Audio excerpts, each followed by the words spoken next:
Hello students, welcome to global online. This is Ankita Sood. So paper one के final revision के लिए आज मैं फुल सिलेबस मॉक टेस्ट आपके लिए लेकर आई हूँ, जिसमें से as it is question students आपको अपकमिंग एग्जाम में ज़रूर देखने को मिल सकते हैं। ये सवाल आपके लिए बहुत ज़रूरी हैं, इसीलिए हमेशा की तरह हर एक क्वेश्चन के आंसर के साथ मैं आपको इंपॉर्टेंट एक्सप्लेनेशन भी दूंगी, ताकि अगर अभी तक भी आपके कोई कॉन्सेप्ट क्लियर नहीं है तो वो आसानी से आपके क्लियर होते रहें।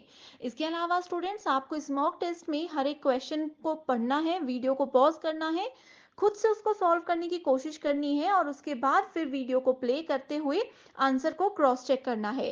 एंड ज़रूर इस सेशन के एंड में अपना जो भी स्कोर हुआ है वो मेरे साथ ज़रूर शेयर करें। इसी के साथ फिर सेशन को शुरू करते हैं।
फर्स्ट क्वेश्चन है external validity in research refers to what.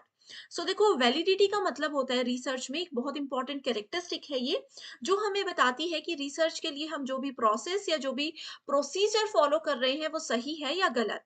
अब दो प्रकार होते हैं वैलिडिटी के, एक्सटर्नल और इंटरनल। इनका एक पर्टिकुलर काम होता है। अब देखते हैं ऑप्शंस में क्या कहा है। द रिगर ऑफ स्टडी, यानी कि जो भी हम रिसर्च में स्टडी कर रहे हैं उसको इतनी स्ट्रिक्टली, इतनी कठोरता से किया जाना चाहिए कि वो हमें बेस्ट और जल्दी रिजल्ट्स दे दे। ये बिल्कुल गलत है। द एक्यूरेसी ऑफ प्रोसीजर, अब बच्चे बोलेंगे कि ये सही है क्योंकि मैंने अभी बोला। तो स्टूडेंट्स, ये जो डेफिनेशन है ये सिर्फ वैलिडिटी की बताई गई है, बट क्वेश्चन में एक्सटर्नल वैलिडिटी कहा है, तो इस रिगार्ड में ये ऑप्शन भी गलत होगा। तीसरा है the relation of the research problem with the researchers personal life, कि रिसर्चर की जो निजी जिंदगी है उससे कैसे हम रिसर्च प्रॉब्लम को रिलेट करेंगे, तो इससे वैलिडिटी का कोई लेना देना नहीं है। क्योंकि मैंने आपको बताया वैलिडिटी एक इंपॉर्टेंट कैरेक्टरिस्टिक होता है जो कि रिसर्च को बेहतर बनाने में मदद करता है, तो ये भी गलत है। लास्ट ऑप्शन है the extent of generalizability that the result provide, कि किसी भी जर्नलाइजेबिलिटी को कैसे हम एक्सटेंट, उसके एक्सटेंट तक पहुंचते हैं ताकि हमें रिजल्ट मिल सके। तो ये एक कीवर्ड है कि जब भी जर्नलाइजेबिलिटी यानी कि सामान्यीकरण की बात की जाती है, that means we are talking about external validity.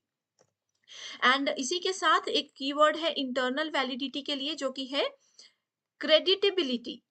तो यहाँ पर ये दो चीजें मैंने बता दी, एग्जाम के लिए बहुत इंपॉर्टेंट है। Next question is which of the following is not the objective of action research. So action research क्या होता है, जहां पर हमें इमीडिएटली कोई डिसीजन लेना होता है, प्लानिंग का या किसी से परमिशन लेने का समय नहीं होता। लेकिन यहाँ पर नॉट पूछा है तो इस पर ध्यान दीजिएगा।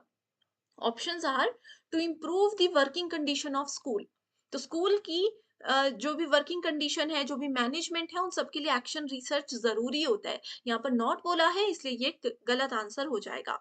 To stimulate the students to raise their standard of learning, students को बताना कि अपने लर्निंग का स्टैंडर्ड बढ़ाओ, स्कूल मैनेजमेंट अपनी तरफ से पूरे एफर्ट्स कर रहा है एंड उनके स्टैंडर्ड को रेज करने के लिए एक्शन लिया जाता है इमीडिएटली। तो ये भी सही है, बट क्योंकि नॉट कहा है तो ये ऑप्शन गलत होगा। To motivate the students to attend the school, अब देखो किसी बच्चे को अगर हमें मोटिवेट करना है तो पहले हमें उसके ऊपर बिहेवियरल स्टडी करनी होगी, उसका बिहेवियर समझना होगा, उसका पास्ट समझना होगा। तो ये एकदम से एक्शन लेकर के नहीं हो सकता, इसके लिए प्रॉपर प्लानिंग की जरूरत होती है। एंड लास्ट ऑप्शन है to organize healthy and congenial environment for effective learning, तो इसके लिए भी इमीडिएट एक्शन लिए जा सकते हैं, इसलिए करेक्ट आंसर है ऑप्शन नंबर 3, कि बच्चे को मोटिवेट करने के लिए इमीडिएट एक्शंस लेने की जरूरत नहीं होती। इसमें अच्छे से उनके बिहेवियर को स्टडी किया जाता है, तभी हम देख सकते हैं, तभी हम पता कर सकते हैं कि बच्चे में कहाँ प्रॉब्लम है एंड कैसे उनको मोटिवेट किया जा सके। Next is what is the aim of educational research. So शैक्षिक अनुसंधान क्या होता है और उसकी क्या जरूरत है। Identifying major problems that need to be solve. कोई बड़ी बड़ी प्रॉब्लम्स होती हैं अगर एजुकेशन में, उनको एकदम से सॉल्व अगर हमें करना हो तो उसके लिए एजुकेशनल रिसर्च होता है, गलत है। Searching for the new facts and principle underline the process of education, ये भी गलत आंसर है। न्यू फैक्ट्स और प्रिंसिपल्स जो है प्रोसेस ऑफ एजुकेशन में, ये प्रॉपर प्लानिंग के साथ होते हैं। ठीक है, इसमें बहुत सारी स्टडी करनी पड़ती है, एजुकेशनल रिसर्च रिस्पॉन्सिबल नहीं है। Identifying the AIIMS of education, बिल्कुल सही। एजुकेशनल रिसर्च का यही मतलब है कि कोई बच्चा क्यों पढ़ रहा है, कैसे पढ़ रहा है, उसके क्या एम्स एंड ऑब्जेक्टिव्स हैं। सो इसीलिए करेक्ट आंसर है यहाँ पर option number 3। So first question है, the study of why does stressful living results in heart attack. इस क्वेश्चन में दो टर्म्स दी हैं कि जो भी पर्सन तनावपूर्ण जीवन जीते हैं उनको हार्ट अटैक आने के चांसेस बढ़ जाते हैं। अब कहा है कि ये कौन सी रिसर्च हमें बताता है। Options are descriptive, explanatory, correlational या फिर फिजिबिलिटी रिसर्च। अब देखो स्टूडेंट्स, ये दो चीजें एक दूसरे पर डिपेंडेंट है कि कोई अगर तनावपूर्ण जीवन जी रहा है तो श्योरिटी है कि उनको हार्ट अटैक आने के चांसेस हैं। इस चीज को रिसर्च में कहा जाता है कॉज एंड इफेक्ट, कि एक चीज की वजह से किसी दूसरे चीज पर प्रभाव उसका पड़ सकता है। एंड जब भी हम रिसर्च में कॉज एंड इफेक्ट की बात करते हैं, इसका मतलब है we are talking about explanatory research, यानी कि व्याख्यात्मक शोध। सो इसका करेक्ट आंसर है ऑप्शन नंबर बी।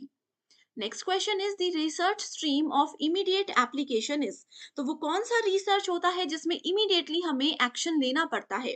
अब देखो कई जगह ऐसी होती है, जैसे हॉस्पिटल है या स्कूल मैनेजमेंट है, वहां पर अगर कोई इश्यूज हो जाते हैं तो सोचने समझने का या डिस्कशन करने का मौका नहीं मिलता। वहां पर हम लोगों को इमीडिएटली एक्शन लेना पड़ता है। तो ऐसे में करेक्ट आंसर क्या है। कॉन्सेप्चुअल रिसर्च, क्या उस समय अगर हमारे कॉन्सेप्ट क्लियर होंगे तो हम आगे कुछ कर सकते हैं, नहीं। एक्शन रिसर्च, इमीडिएटली हमें वहां पर कुछ ना कुछ निर्णय लेना होता है। फंडामेंटल रिसर्च यानी कि बेसिक रिसर्च जो कि सिर्फ नॉलेज को गेन करने के लिए इस्तेमाल की जाती है, या फिर एम्पेरिकल रिसर्च जो कि केस स्टडी के दौरान सबसे ज्यादा इस्तेमाल की जाती है। तो इस क्वेश्चन में करेक्ट आंसर है option number 2, that is action research. अब आप लोगों ने अप्लाइड रिसर्च का नाम भी सुना होगा। एक्शन रिसर्च जो होता है वो अप्लाइड रिसर्च का ही एक टाइप होता है। एंड इमीडिएटली जब भी हमें कोई डिसीजंस लेने होते हैं तो वहां पर ये दोनों ही रिसर्च को यूज किया जाता है। Is the web portal of स्वयं प्रभा इज मेंटेन्ड बाय। सो स्वयं प्रभा क्या है, ये एक ऑनलाइन प्लेटफॉर्म है, बेस्ट प्लेटफॉर्म है एजुकेशन के लिए। इनका एक वेब पोर्टल है जो कि मेंटेन करता है Doordarshan, Google India office, IIT Kharagpur या फिर इनफ्लिबनेट सेंटर। ओके, स्वयं प्रभा को मेंटेन किया जाता है इनफ्लिबनेट सेंटर के द्वारा। अब यहाँ पर एक होमवर्क क्वेश्चन पहले मैं आपको देती हूँ कि स्वयं प्रभा, इतना तो मैंने बता दिया कि ये हमें डीटीएच चैनल सर्विसेज प्रोवाइड करवाता है। ठीक है, अब होमवर्क क्वेश्चन ये है कि कितने डीटीएच चैनल स्वयं प्रभा हमें देता है एंड कितने सेशंस उसमें डेली रन होते हैं। ये एक ऐसा क्वेश्चन है जो बार बार एग्जाम में आता है। ओके, जैसे कि इस क्वेश्चन में पूछा गया था, करेक्ट आंसर है इनफ्लिबनेट। इनफ्लिबनेट की फुल फॉर्म क्या होती है।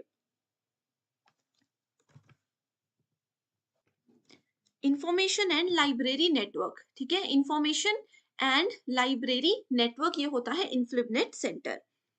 Next question is andragogy is also refer to as. Teaching aptitude का ये एक बहुत इंपॉर्टेंट टॉपिक है। एंड्रागोगी की बात की जाए, इसका मतलब है we are talking about adult learning. यहाँ पर अगर आप लोग देखोगे तो हर एक ऑप्शन में अडल्ट लर्निंग की बात की गई है। तो ये क्या होता है, compressed theory of adult learning, comprehensive theory of adult learning, continued theory of adult learning या फिर condensed theory of adult learning. Okay, so andragogy होता है comprehensive theory of adult learning. इसमें बहुत ही ज्यादा डिटेल में बताया जाता है कि अडल्ट लर्नर्स कैसे सोचते हैं, क्या उनके विचार रहते हैं किसी भी पॉइंट को लेकर के। एंड साथ ही एंड्रागोगी में adult learning and adolescent learning दोनों में डिफरेंस भी बताया जाता है। Correct answer is option number 2। Next question is alternative education is also known as, यानी कि वैकल्पिक शिक्षा को और क्या कहा जाता है, family education, non traditional education, traditional education या फिर नॉन फैमिली एजुकेशन। देखो ऑल्टरनेटिव एजुकेशन, जैसे आप लोगों ने ओपन स्कूल्स के बारे में पढ़ा होगा, डिस्टेंस एजुकेशन के बारे में पढ़ा होगा। ये सब एजुकेशन क्या होती हैं? इनफॉर्मल होती है, नॉन ट्रेडिशनल एजुकेशन होती है। तो ऑल्टरनेटिव एजुकेशन मतलब नॉन ट्रेडिशनल एजुकेशन। एंड यहाँ पर प्राइमरी एजुकेशन जो होती है वो होती है हमारी स्कूल एंड कॉलेज की एजुकेशन, जहाँ पर डेली स्टूडेंट्स को कॉलेज या स्कूल जाना होता है, लेक्चर्स अटेंड करने होते हैं। एंड ऑल्टरनेटिव एजुकेशन क्या होती है? जैसे जॉब के साथ साथ बच्चे पढ़ाई करते हैं, जॉब के साथ साथ एक्स्ट्रा कोर्सेज करते हैं, वो सब नॉन ट्रेडिशनल यानी कि ऑल्टरनेटिव एजुकेशन में चीजें आती हैं। अगला क्वेश्चन है, during teaching a teacher statements that encourage students to elaborate on an answers, either their own words or that of others, will be called। Exact definition दी हुई है, टीचिंग का ही एक मेथड है जिसकी ये डेफिनेशन है। इसमें कहा है कि टीचर की एक स्टेटमेंट, कई बार हम टीचर्स कुछ बच्चों को बोल देते हैं, अगर मैं एक ऐसी स्टेटमेंट बोल रही हूँ जिसमें मैं किसी स्टूडेंट को मोटिवेट कर रही हूँ, एनकरेज कर रही हूँ कि आपने जो आंसर दिया है वो सही दिया है, उसको थोड़ा सा और इलेबोरेट करो, चाहे बुकिश लैंग्वेज में, चाहे अपनी भाषा में इजीएस्ट वे में उसको इलेबोरेट करो, ऐसा जब टीचर बोलते हैं तो वो टीचिंग का कौन सा स्किल माना जाता है? Options are structuring, instructional variety, engagement in the learning process या फिर probing। So correct answer here is option number 4, that is probing। ये एक बेस्ट टीचिंग स्किल मानी जाती है जिसमें एज अ टीचर आपकी ये रिस्पॉन्सिबिलिटी होती है कि आप किसी स्टूडेंट को मोटिवेट करो। एंड यहाँ पर इंस्ट्रक्शनल वेराइटी, बहुत से स्टूडेंट्स ने आंसर जरूर सोचा होगा। इंस्ट्रक्शनल वेराइटी होती है लर्निंग को कैसे हम अलग अलग तरीके से पढ़ा करके इंटरेस्टिंग बना सकते हैं, कि अगर टीचिंग का, लर्निंग का एक तरीका काम नहीं कर रहा तो उसको बदल कर हम किसी और तरीके से स्टूडेंट्स का इंटरेस्ट अपने तरफ बढ़ा सकते हैं। Next question is, in which method of research the independent variable is manipulated to observe and measure its effects on dependent variable? So research aptitude का ये क्वेश्चन है, वेरिएबल्स में से पूछा गया है। जो इंडिपेंडेंट वेरिएबल होते हैं उनको अगर मैनिपुलेट किया जाए, उनमें अगर कुछ चेंजेस लाए जाएं एंड उनको चेंज होने के बाद उसका जो इफेक्ट है वो डिपेंडेंट वेरिएबल पर अगर हमें नजर आ जाए, तो इस रिसर्च को क्या कहा जाता है? Options are ex post facto, experimental, case study या हिस्टोरिकल। अब देखो हिस्ट्री में तो जो चीजें हो चुकी हैं वो हो चुकी हैं, इससे किसी भी चीज पर कोई इफेक्ट नहीं पड़ सकता, आप जितनी मर्जी रिसर्च कर लो। अगर हम लोग यहाँ पर एक्सपेरिमेंटल रिसर्च को मानकर चलें, तो साइंस लैब में अगर कोई एक्सपेरिमेंट करता है, एक केमिकल को दूसरे केमिकल से मिला देता है, तो पहले वाले केमिकल में भी तो कोई ना कोई चेंजेस होंगे ना। यानी कि इंडिपेंडेंट वेरिएबल में चेंजेस करने से डिपेंडेंट वेरिएबल में भी बदलाव, उसके इफेक्ट देखे जा सकते हैं। ये होता है एक्सपेरिमेंटल मेथड। कहीं पर भी किसी के भी चेंजेबल फिनोमिना की अगर बात की जा रही हो तो आप लोगों ने एक्सपेरिमेंटल मेथड को ही सिलेक्ट करना है। Okay, next question is, a students T test is typically used in. देखो टी टेस्ट यूज होता है, एक हमारे पास जी टेस्ट होता है रिसर्च में, टीचिंग में, सॉरी, ठीक है। सो टी टेस्ट यूज किया जाता है in comparing two groups to see if their means differ. ठीक है, दो अलग अलग ग्रुप्स हैं स्टूडेंट्स के, दोनों को हमने सेम टास्क करने के लिए दे दिया। अब हमें देखना है कि टी टेस्ट हमें ये बताता है कि दोनों ही ग्रुप्स की क्या परफॉर्मेंस रही, सेम टाइम दिया गया था, सेम टास्क उनको दिया गया था। नेक्स्ट क्वेश्चन इज बहुत इंपॉर्टेंट है, टाइप्स ऑफ इवैल्यूएशन है, formative, summative, criterion, reference and norm reference. Direct definitions दी गई हैं। परसेंटाइल रैंक, देखो अगर आपने थियरी सेशंस मेरे देखे हैं तो आपको पता होगा कि परसेंटाइल रैंक कहाँ पर दिए जाते थे। फाइनल एग्जाम्स में परसेंटाइल रैंक दिए जाते हैं, एंड फाइनल एग्जाम्स मतलब समेटिव इवैल्यूएशन। सो बी को हम ए से मैच कर लेंगे, बी को फर्स्ट से मैच करके देखो आंसर तो आपको यहीं से मिल गया। ठीक है, फॉर्मेटिव इवैल्यूएशन होता है जो क्लास के दौरान टीचर और स्टूडेंट्स के बीच में डिस्कशंस होती हैं। ओके, सो यहाँ पर आप लोग, इसमें आंसर में थोड़ी सी गड़बड़ है, करेक्ट आंसर ऑप्शन नंबर 3 ही होगा। Formative evaluation, standards indicative of mastery, Summative evaluation, percentile rank and standard scores are used for reporting.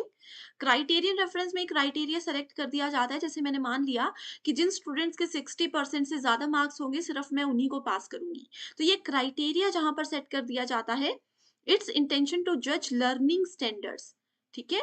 And norm reference क्या करता है, एक स्टूडेंट के परफॉर्मेंस को दूसरे स्टूडेंट्स के परफॉर्मेंस के साथ कंपेयर किया जाता है। The intention of using it is to identify scope and potential for improvement. Next question is also very important. The phrase TL modeling of teaching implies that TL, अब देखो teaching learning बहुत easy है। Teaching learning model जो होता है वो क्या बताता है, वो हमें सिर्फ यही बताता है कि teaching and learning are integrally related acts, ठीक है। अब ये कैसे पॉसिबल है, अगर एक टीचर अच्छा पढ़ा रहा है तो दिखती सी बात है कि स्टूडेंट्स का स्कोर अच्छा रहेगा, स्टूडेंट्स का रिजल्ट भी अच्छा आएगा, तो इसीलिए ये दोनों चीजें इंटीग्रली एक दूसरे से रिलेटेड होती हैं। Next is teaching differs from training and conditioning in so far as it promotes. Teaching और ट्रेनिंग मैंने डिफरेंस आपको बताए हैं कि दोनों चीजें एक दूसरे से अलग होती है। किस बेसिस पे, discipline drill, critical thinking, study association या फिर मास्टरी ऑफ फैक्ट्स, ठीक है। सो ये क्रिटिकल थिंकिंग के लेवल पर चीजें एक दूसरे से बिल्कुल हमेशा अलग रहती है। टीचिंग में एक टीचर आकर के स्टूडेंट्स को नॉलेज देते हैं, उनके साथ अपना नॉलेज शेयर करते हैं, उनको कुछ नया सिखाते हैं।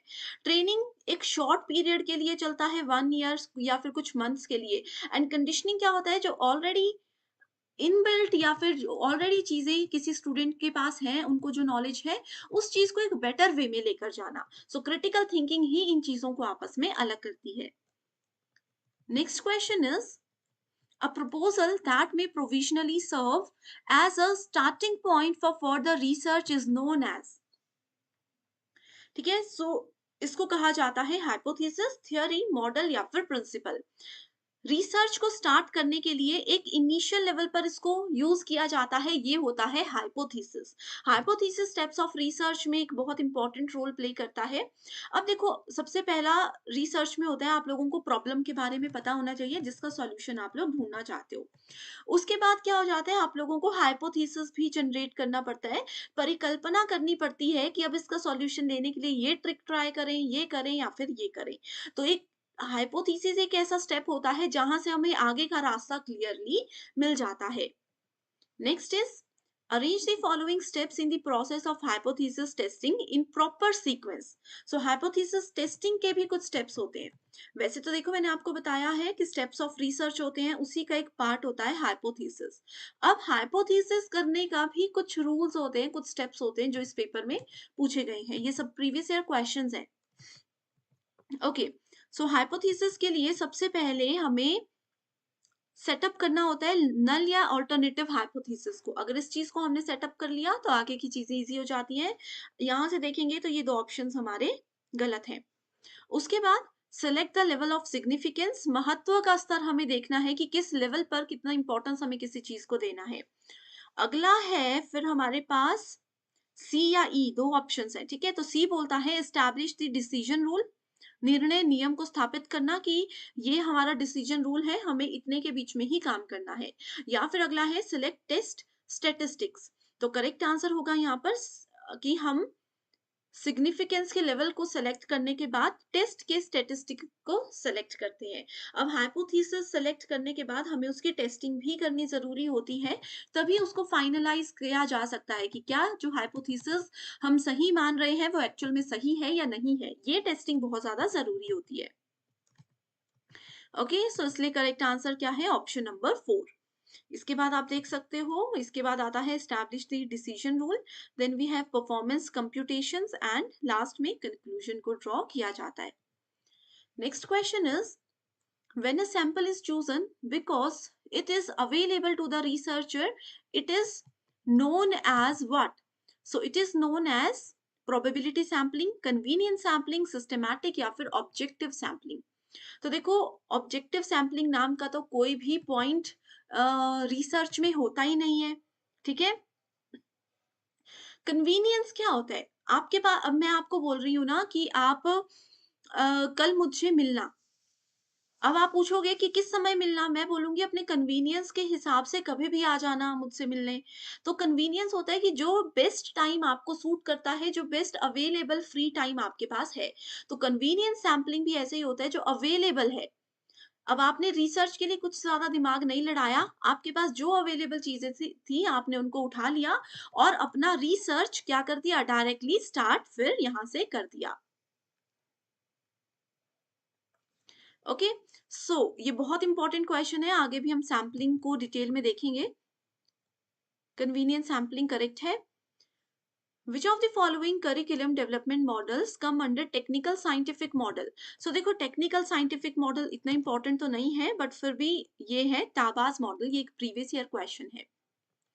Next question is, reflective level teaching is different from memory level because the pattern of communication that is involved in reflective level teaching is basically what? So आपको पता है टीचिंग के 3 लेवल्स होते हैं, रिफ्लेक्टिव, मेमोरी सबसे छोटा होता है memory, then we have reflective level, ठीक है, सबसे छोटा मेमोरी, सबसे हाईएस्ट लेवल होता है रिफ्लेक्टिव लेवल, एंड मिडल में आता है अंडरस्टैंडिंग लेवल ऑफ टीचिंग। तो इसमें कहा है कि रिफ्लेक्टिव लेवल जो है वो मेमोरी लेवल से बहुत अलग होता है, बिल्कुल सही। अब इसका कारण क्या है, because the pattern of communication that is involve in reflective level is basically, it is basically transactional, ठीक है। ये क्या होता है, ट्रांजेक्शनल मॉडल होता है। तो यहां से एक चीज क्लियर हो गई कि रिफ्लेक्टिव लेवल आपका ट्रांजेक्शनल होता है। Next question is, which of the following evaluation system provides choice for students to select from the prescribed courses? So कुछ समय पहले ही हायर एजुकेशन में ये इनिशिएटिव लिया गया है कि स्टूडेंट्स अपने हिसाब से अपने सब्जेक्ट्स को सेलेक्ट कर सकते हैं। तो ये सिस्टम आया है चॉइस बेस्ड क्रेडिट सिस्टम, इसके नाम से पता चल रहा है अपनी चॉइस के सब्जेक्ट्स को चूज किया जा सकता है, एंड क्रेडिट भी यहाँ पर स्टूडेंट्स को उस लेवल पर ही मिलते हैं, तो that is CBCS। Next is, which of the following is a method of quantitative research? So quantitative research की जब भी हम बात करते हैं तो वो हमेशा स्ट्रक्चर्ड अप्रोच को ही फॉलो करता है, ये हमेशा क्वांटिटी पर फोकस करता है। Next question is, in research null hypothesis यानी कि शून्य परिकल्पना when rejected offers the scope of accepting the alternative hypothesis, ठीक है। तो इसमें कहा है कि जब भी हम नल हाइपोथेसिस को रिजेक्ट करते हैं, मतलब कि हम ऑल्टरनेटिव हाइपोथेसिस को एक्सेप्ट कर रहे हैं, बिल्कुल सही, क्योंकि नल के अलावा और ऑप्शन सिर्फ ऑल्टरनेटिव का ही होता है। अगर हम इसको भी रिजेक्ट करके कुछ नहीं करेंगे तो फिर हाइपोथेसिस का मतलब ही क्या बना, इसलिए नल को रिजेक्ट करते हैं तो ऑटोमेटिकली ऑल्टरनेटिव को हम सेलेक्ट कर रहे होते हैं। Next is, when the null hypothesis is rejected but there will be chances for committing a beta rather than alpha error. तो ऐसा कभी भी नहीं हो सकता, इसीलिए फर्स्ट स्टेटमेंट करेक्ट है और सेकंड स्टेटमेंट इनकरेक्ट है। Correct answer is option number 3। ऐसे केस में जब भी हम नल हाइपोथेसिस को रिजेक्ट करते हैं वो अल्फा एरर होता है। Next is, which of the following research method employs internal and external criticism for shifting as evidences and data? तो ये होता है historical method। Correct answer is option number 3। Next question है सैम्पलिंग से related जो कि बहुत इंपॉर्टेंट है। हमें पूछा है नॉन प्रोबेबिलिटी सैम्पलिंग। ओके, सो दो टाइप्स होते हैं सैम्पलिंग के, प्रोबेबिलिटी एंड नॉन प्रोबेबिलिटी, दोनों के फर्दर 4 टाइप्स होते हैं, ठीक है। Simple random, dimensional. Simple random जो है इसका नाम ही बताता है ये प्रोबेबिलिटी सैम्पलिंग है। डायमेंशनल सैम्पलिंग होता है आपका नॉन प्रोबेबिलिटी। ऑलरेडी एक वीडियो है जिसमें ट्रिक्स के साथ ये चीजें याद करवाई गई हैं।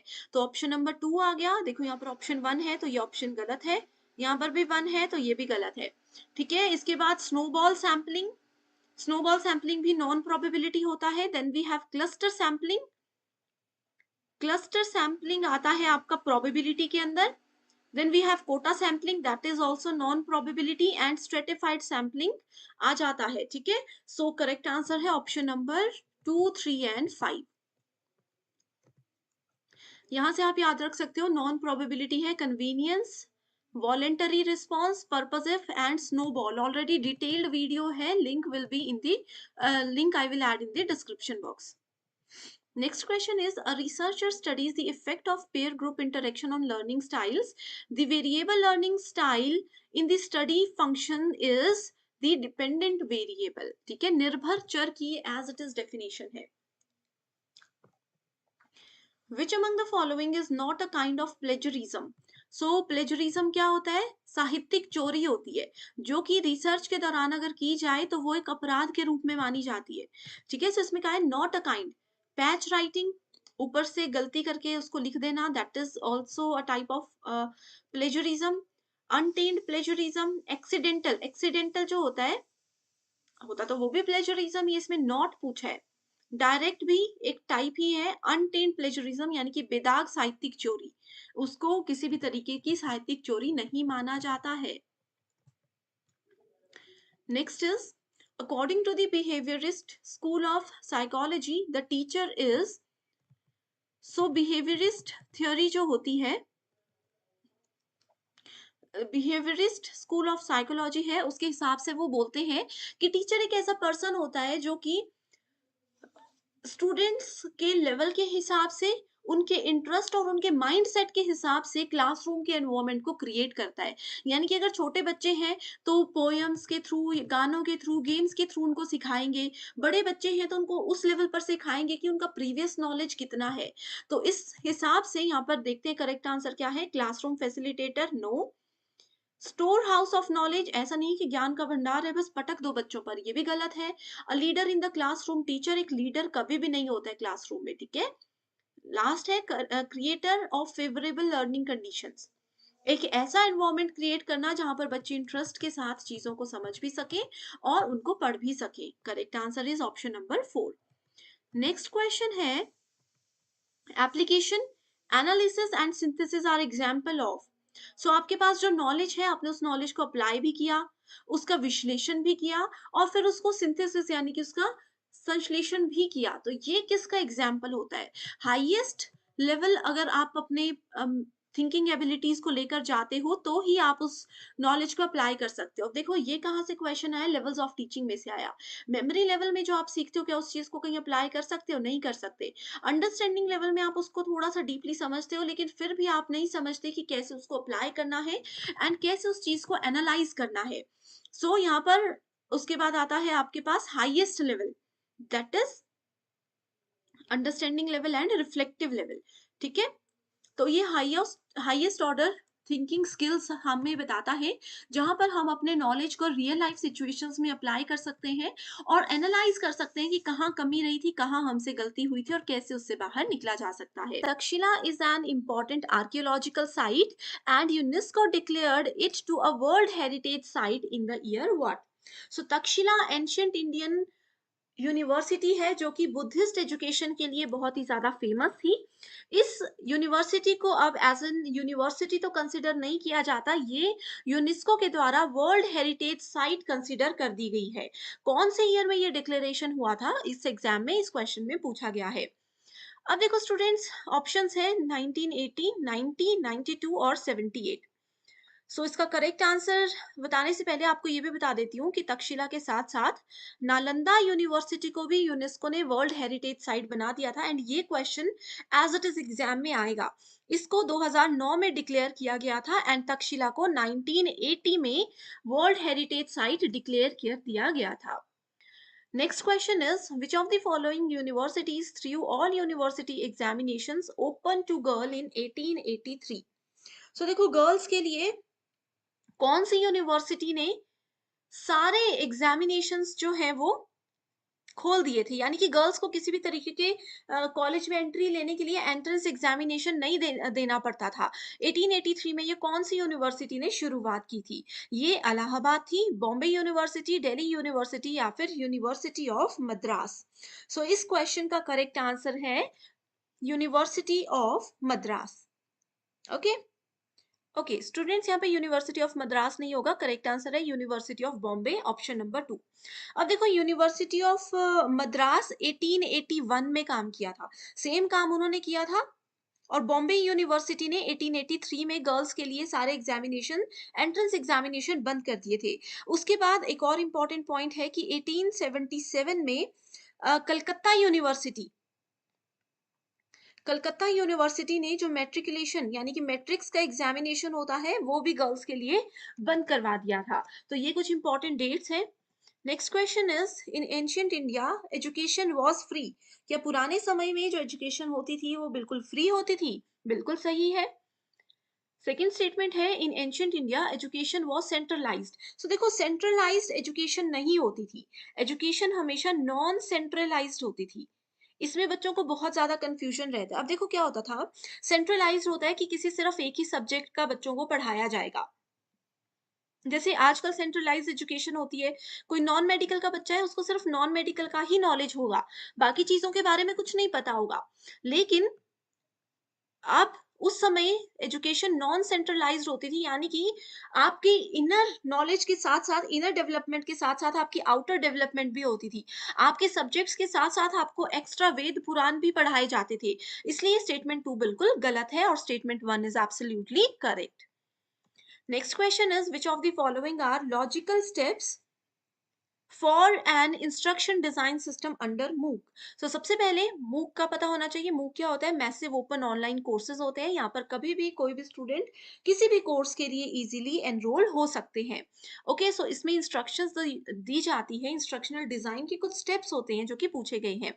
Policy analysis, need analysis, content analysis, learner analysis and assignment analysis.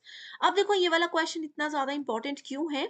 क्योंकि मूक एक ऐसा टॉपिक है जो कि आपका higher education, ICT, people development and environment सब जगह पूछा जाता है। तो सबसे पहले एक पर्सन को पता होना चाहिए कि उनकी नीड्स क्या क्या है।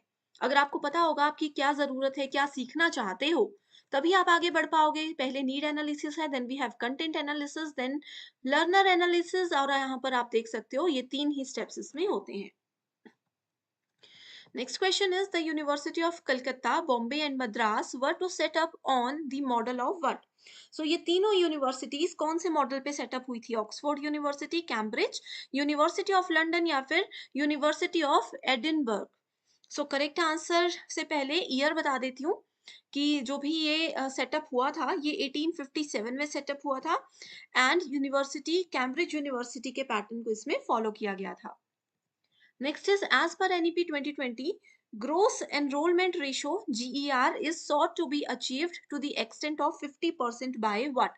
So देखो, NEP 2020 के बहुत सारे एम्स हैं, बहुत सारे टारगेट्स हैं।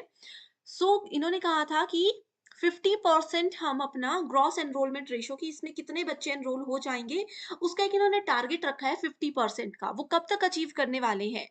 तो ये अचीव होगा 2035 तक, 2035 तक। ठीक है, 10% इनका टारगेट था 2030 तक। तो कुछ भी एग्जाम में पूछा जा सकता है। Okay,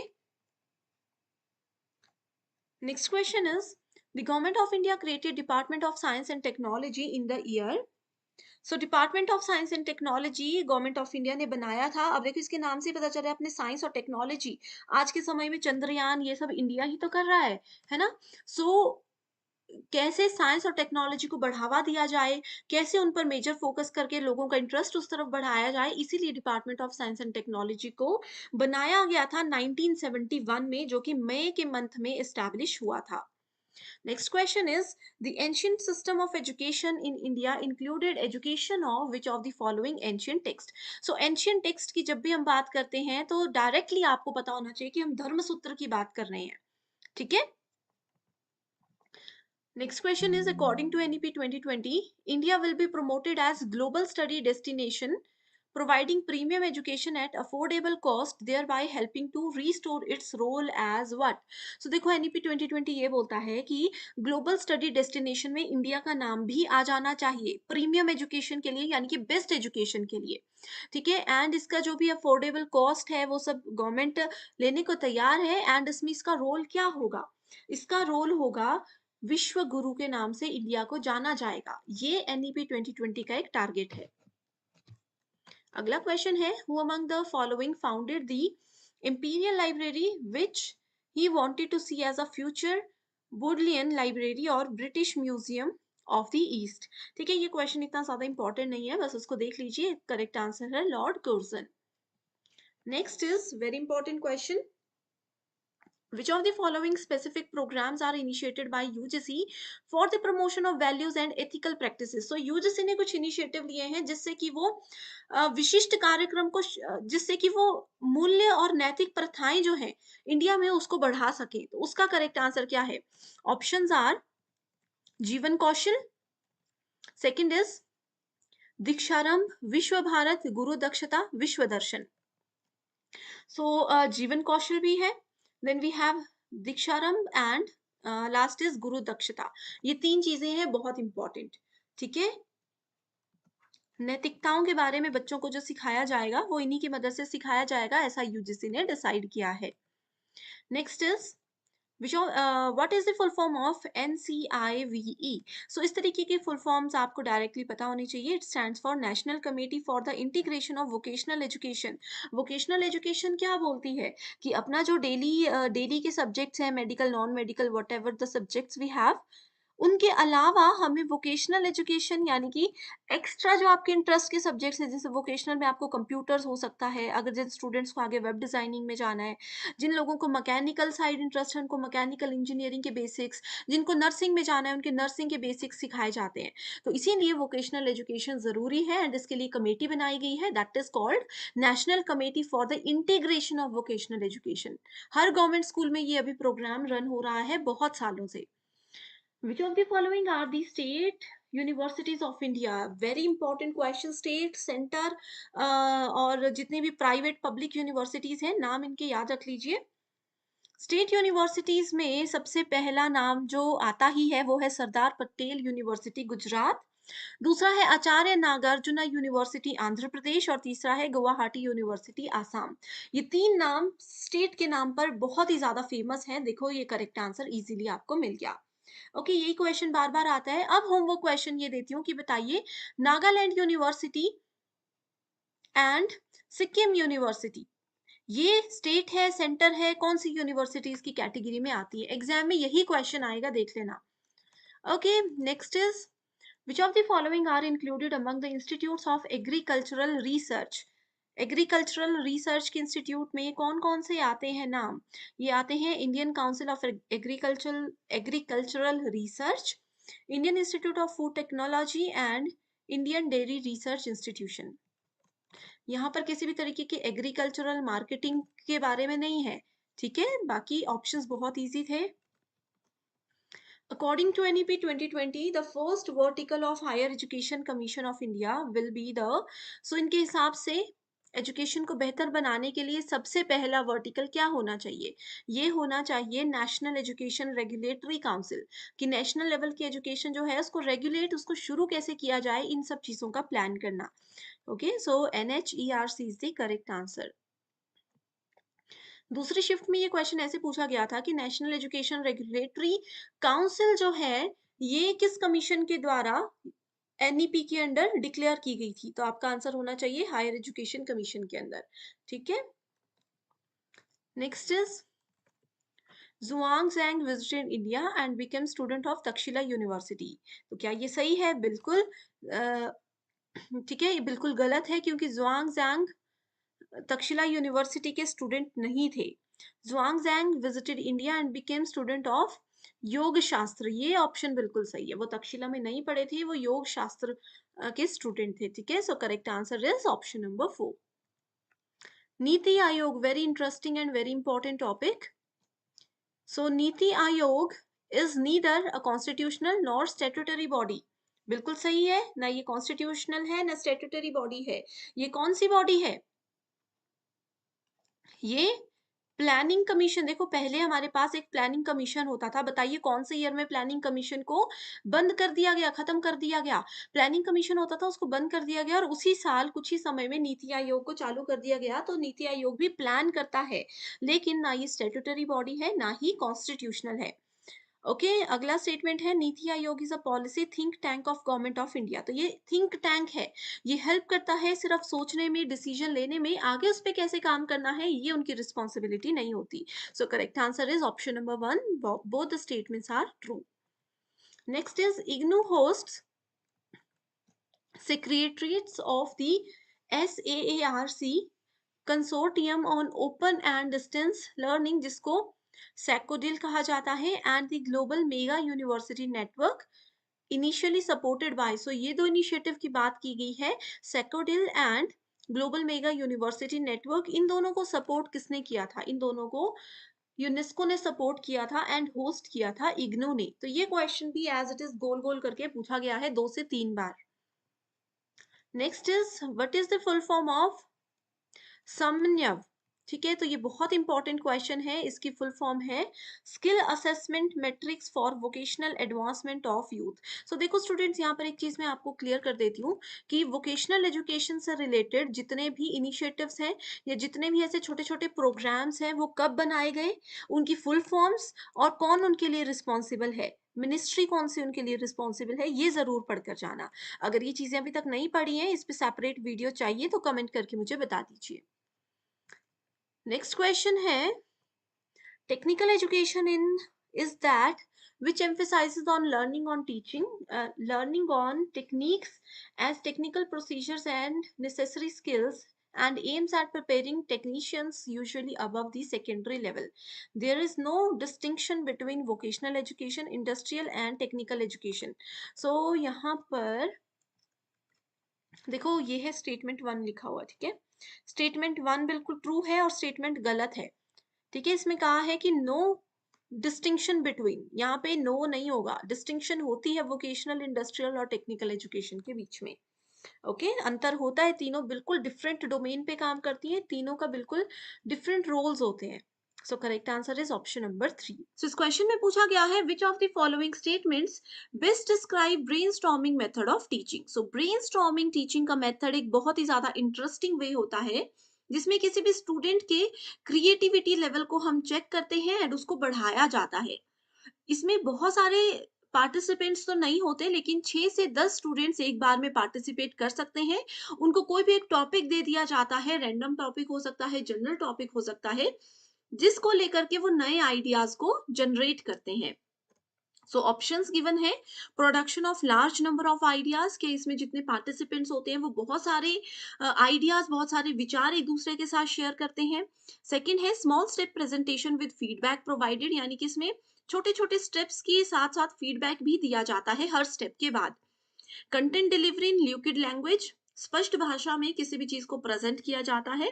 theme based interaction among the participant, की जितने भी, जैसे मैंने आपको बताया 5-6 लोग होते हैं, उनका एक ग्रुप होता है, उनको कोई थीम दे दी जाती है, उसी के ऊपर डिस्कशन होता है। तो ये चीज बिल्कुल भी नहीं है, मैंने आपको अभी क्लियरली बताया था कि जनरल टॉपिक या कोई भी बेसिक टॉपिक स्टूडेंट्स को दिया जाता है जिसपे डिस्कशन होती है।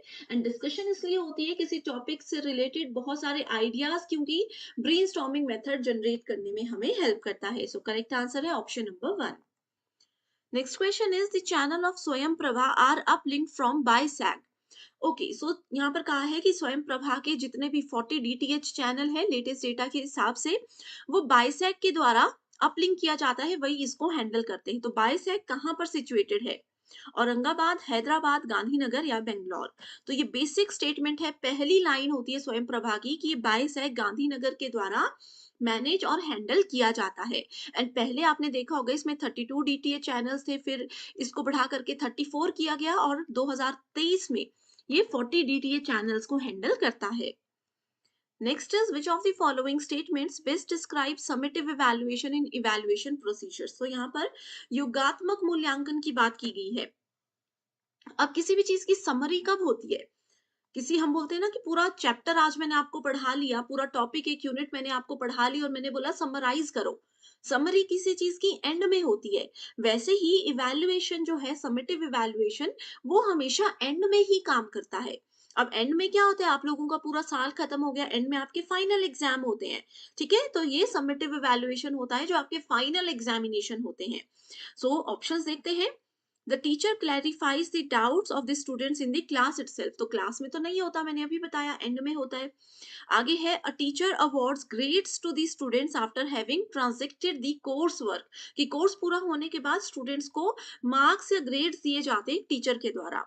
तीसरा ऑप्शन है during interaction with students in classroom teacher provide feedback, तो जिस भी इवैल्यूएशन में फीडबैक दिया जाता है उसको समेटिव इवैल्यूएशन कहते हैं। ये पूछा है थर्ड ऑप्शन में। The learners motivation is raised bye teacher through question answer session during feedback. तो फीडबैक के दौरान टीचर जो है स्टूडेंट्स को मोटिवेट करते हैं, ये समेटिव इवैल्यूएशन कहता है। तो देखो इसमें करेक्ट आंसर क्या होगा, ऑप्शन नंबर 2। क्योंकि मैंने आपको बताया समेटिव से याद रखो समरी, समरी होती है बिल्कुल लास्ट में, जैसे कि फाइनल एग्जाम बिल्कुल लास्ट में होते हैं। एंड फाइनल एग्जाम से आप लोगों को ग्रेड्स दिए जाते हैं, परसेंटेज या मार्क्स बताए जाते हैं, तो ये होता है समेटिव इवैल्यूएशन। ओके, जो फर्स्ट ऑप्शन है ये है फॉर्मेटिव इवैल्यूएशन का। फॉर्मेटिव इवैल्यूएशन हमेशा कक्षा के दौरान करवाया जाता है। Next is when the consistency of data collected is measured at different points of time, it is identified as। ये रिसर्च एप्टीट्यूड का क्वेश्चन है। इसमें कहा है कि एक रिसर्च है, हमें उस रिसर्च का एक टेस्ट लेना है। आज मान लीजिए मैंने मॉर्निंग में उसका टेस्ट ले लिया, लेकिन उसकी कंसिस्टेंसी चेक करने के लिए मैंने 2 दिन के बाद इवनिंग के टाइम पर उसका टेस्ट फिर ले लिया। सेम टेस्ट 2 दिन बाद इवनिंग में कर दिया। फिर 2 दिन बाद नाइट में, रात के समय मैंने सेम टेस्ट लिया। हमने क्या किया, किसी भी डेटा की कंसिस्टेंसी को चेक करने के लिए अलग अलग टाइम में, अलग अलग दिन में उसको हमने टेस्ट किया। तो इस टेस्ट का नाम होता है इंटररेटर टेस्ट, रीटेस्ट, स्प्लिट हाफ या फिर इंटरनल रिलायबिलिटी। तो ये होती है टेस्ट रीटेस्ट।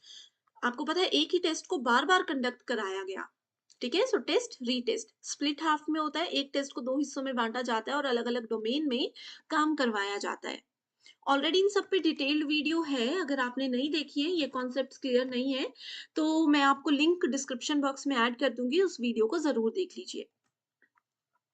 होमवर्क क्वेश्चन है जिसका आंसर मुझे कमेंट करके बताइएगा। बहुत इजी है। Facts and information get focused in which level of teaching. So teaching के 3 लेवल्स होते हैं, मेमोरी, अंडरस्टैंडिंग एंड रिफ्लेक्टिव। कई बार ऑटोनॉमस को भी ऐड कर दिया जाता है, लेकिन मेजरली 3 आपने याद रखने हैं। तो जब भी हम फैक्ट और किसी भी इंफॉर्मेशन, सूचना या तथ्यों की बात करते हैं, तो वो कौन से लेवल पर काम करता है, कमेंट करके आंसर बताइए। Change of behavior in people after they come to know they are participating in a research project to produce results that do not have validity is known as। अब देखो आप एक रिसर्च करने जा रहे हो और आपको पता है कि इस रिसर्च का जो भी रिजल्ट आएगा उसकी कोई भी वैलिडिटी कंसिडर नहीं की जाएगी, तो वो कौन सा रिसर्च आप लोगों का माना जाता है। तो ये होगा blind effect, evaluation effect, Hawthorne effect या फिर demand effect. So correct answer है आपके पास option number 3, that is Hawthorne effect. इसको आप लोग एक और नाम दे सकते हो, ऑब्जर्व बायस। ठीक है, ये एग्जाम में बहुत बार क्वेश्चन आ चुका है, बहुत बार। ठीक है, it refers to the change in behaviour of individual due to being observed और अवेयर ऑफ बीइंग ऑब्जर्व्ड। अगर देखो किसी को लगता है अब मैं कुछ प्रोजेक्ट अपना कर रही हूँ, कुछ काम अपना कर रही हूँ, मुझे पता है कि मेरे सामने मेरे सीनियर्स बैठे हुए हैं, सीनियर टीचर्स बैठे हैं, वो मुझे देख रहे हैं, या मैं पेपर लिख रही हूँ, जो एग्जामिनर है वो मुझे ही देख रहे हैं, तो ऐसे क्या होगा, मैं हड़बड़ा जाऊंगी, आता आता क्वेश्चन भूल जाऊंगी, लिखना रुक जाऊंगी, मेरे बिहेवियर में चेंज हो जाएगा। तो ये होता है Hawthorne effect. Okay, next question is an open classroom environment marked by sharing and caring by teachers and students in their interchanges will be most helpful for which level of teaching। सो ये आपका कौन से level of teaching का correct answer है, reflective level.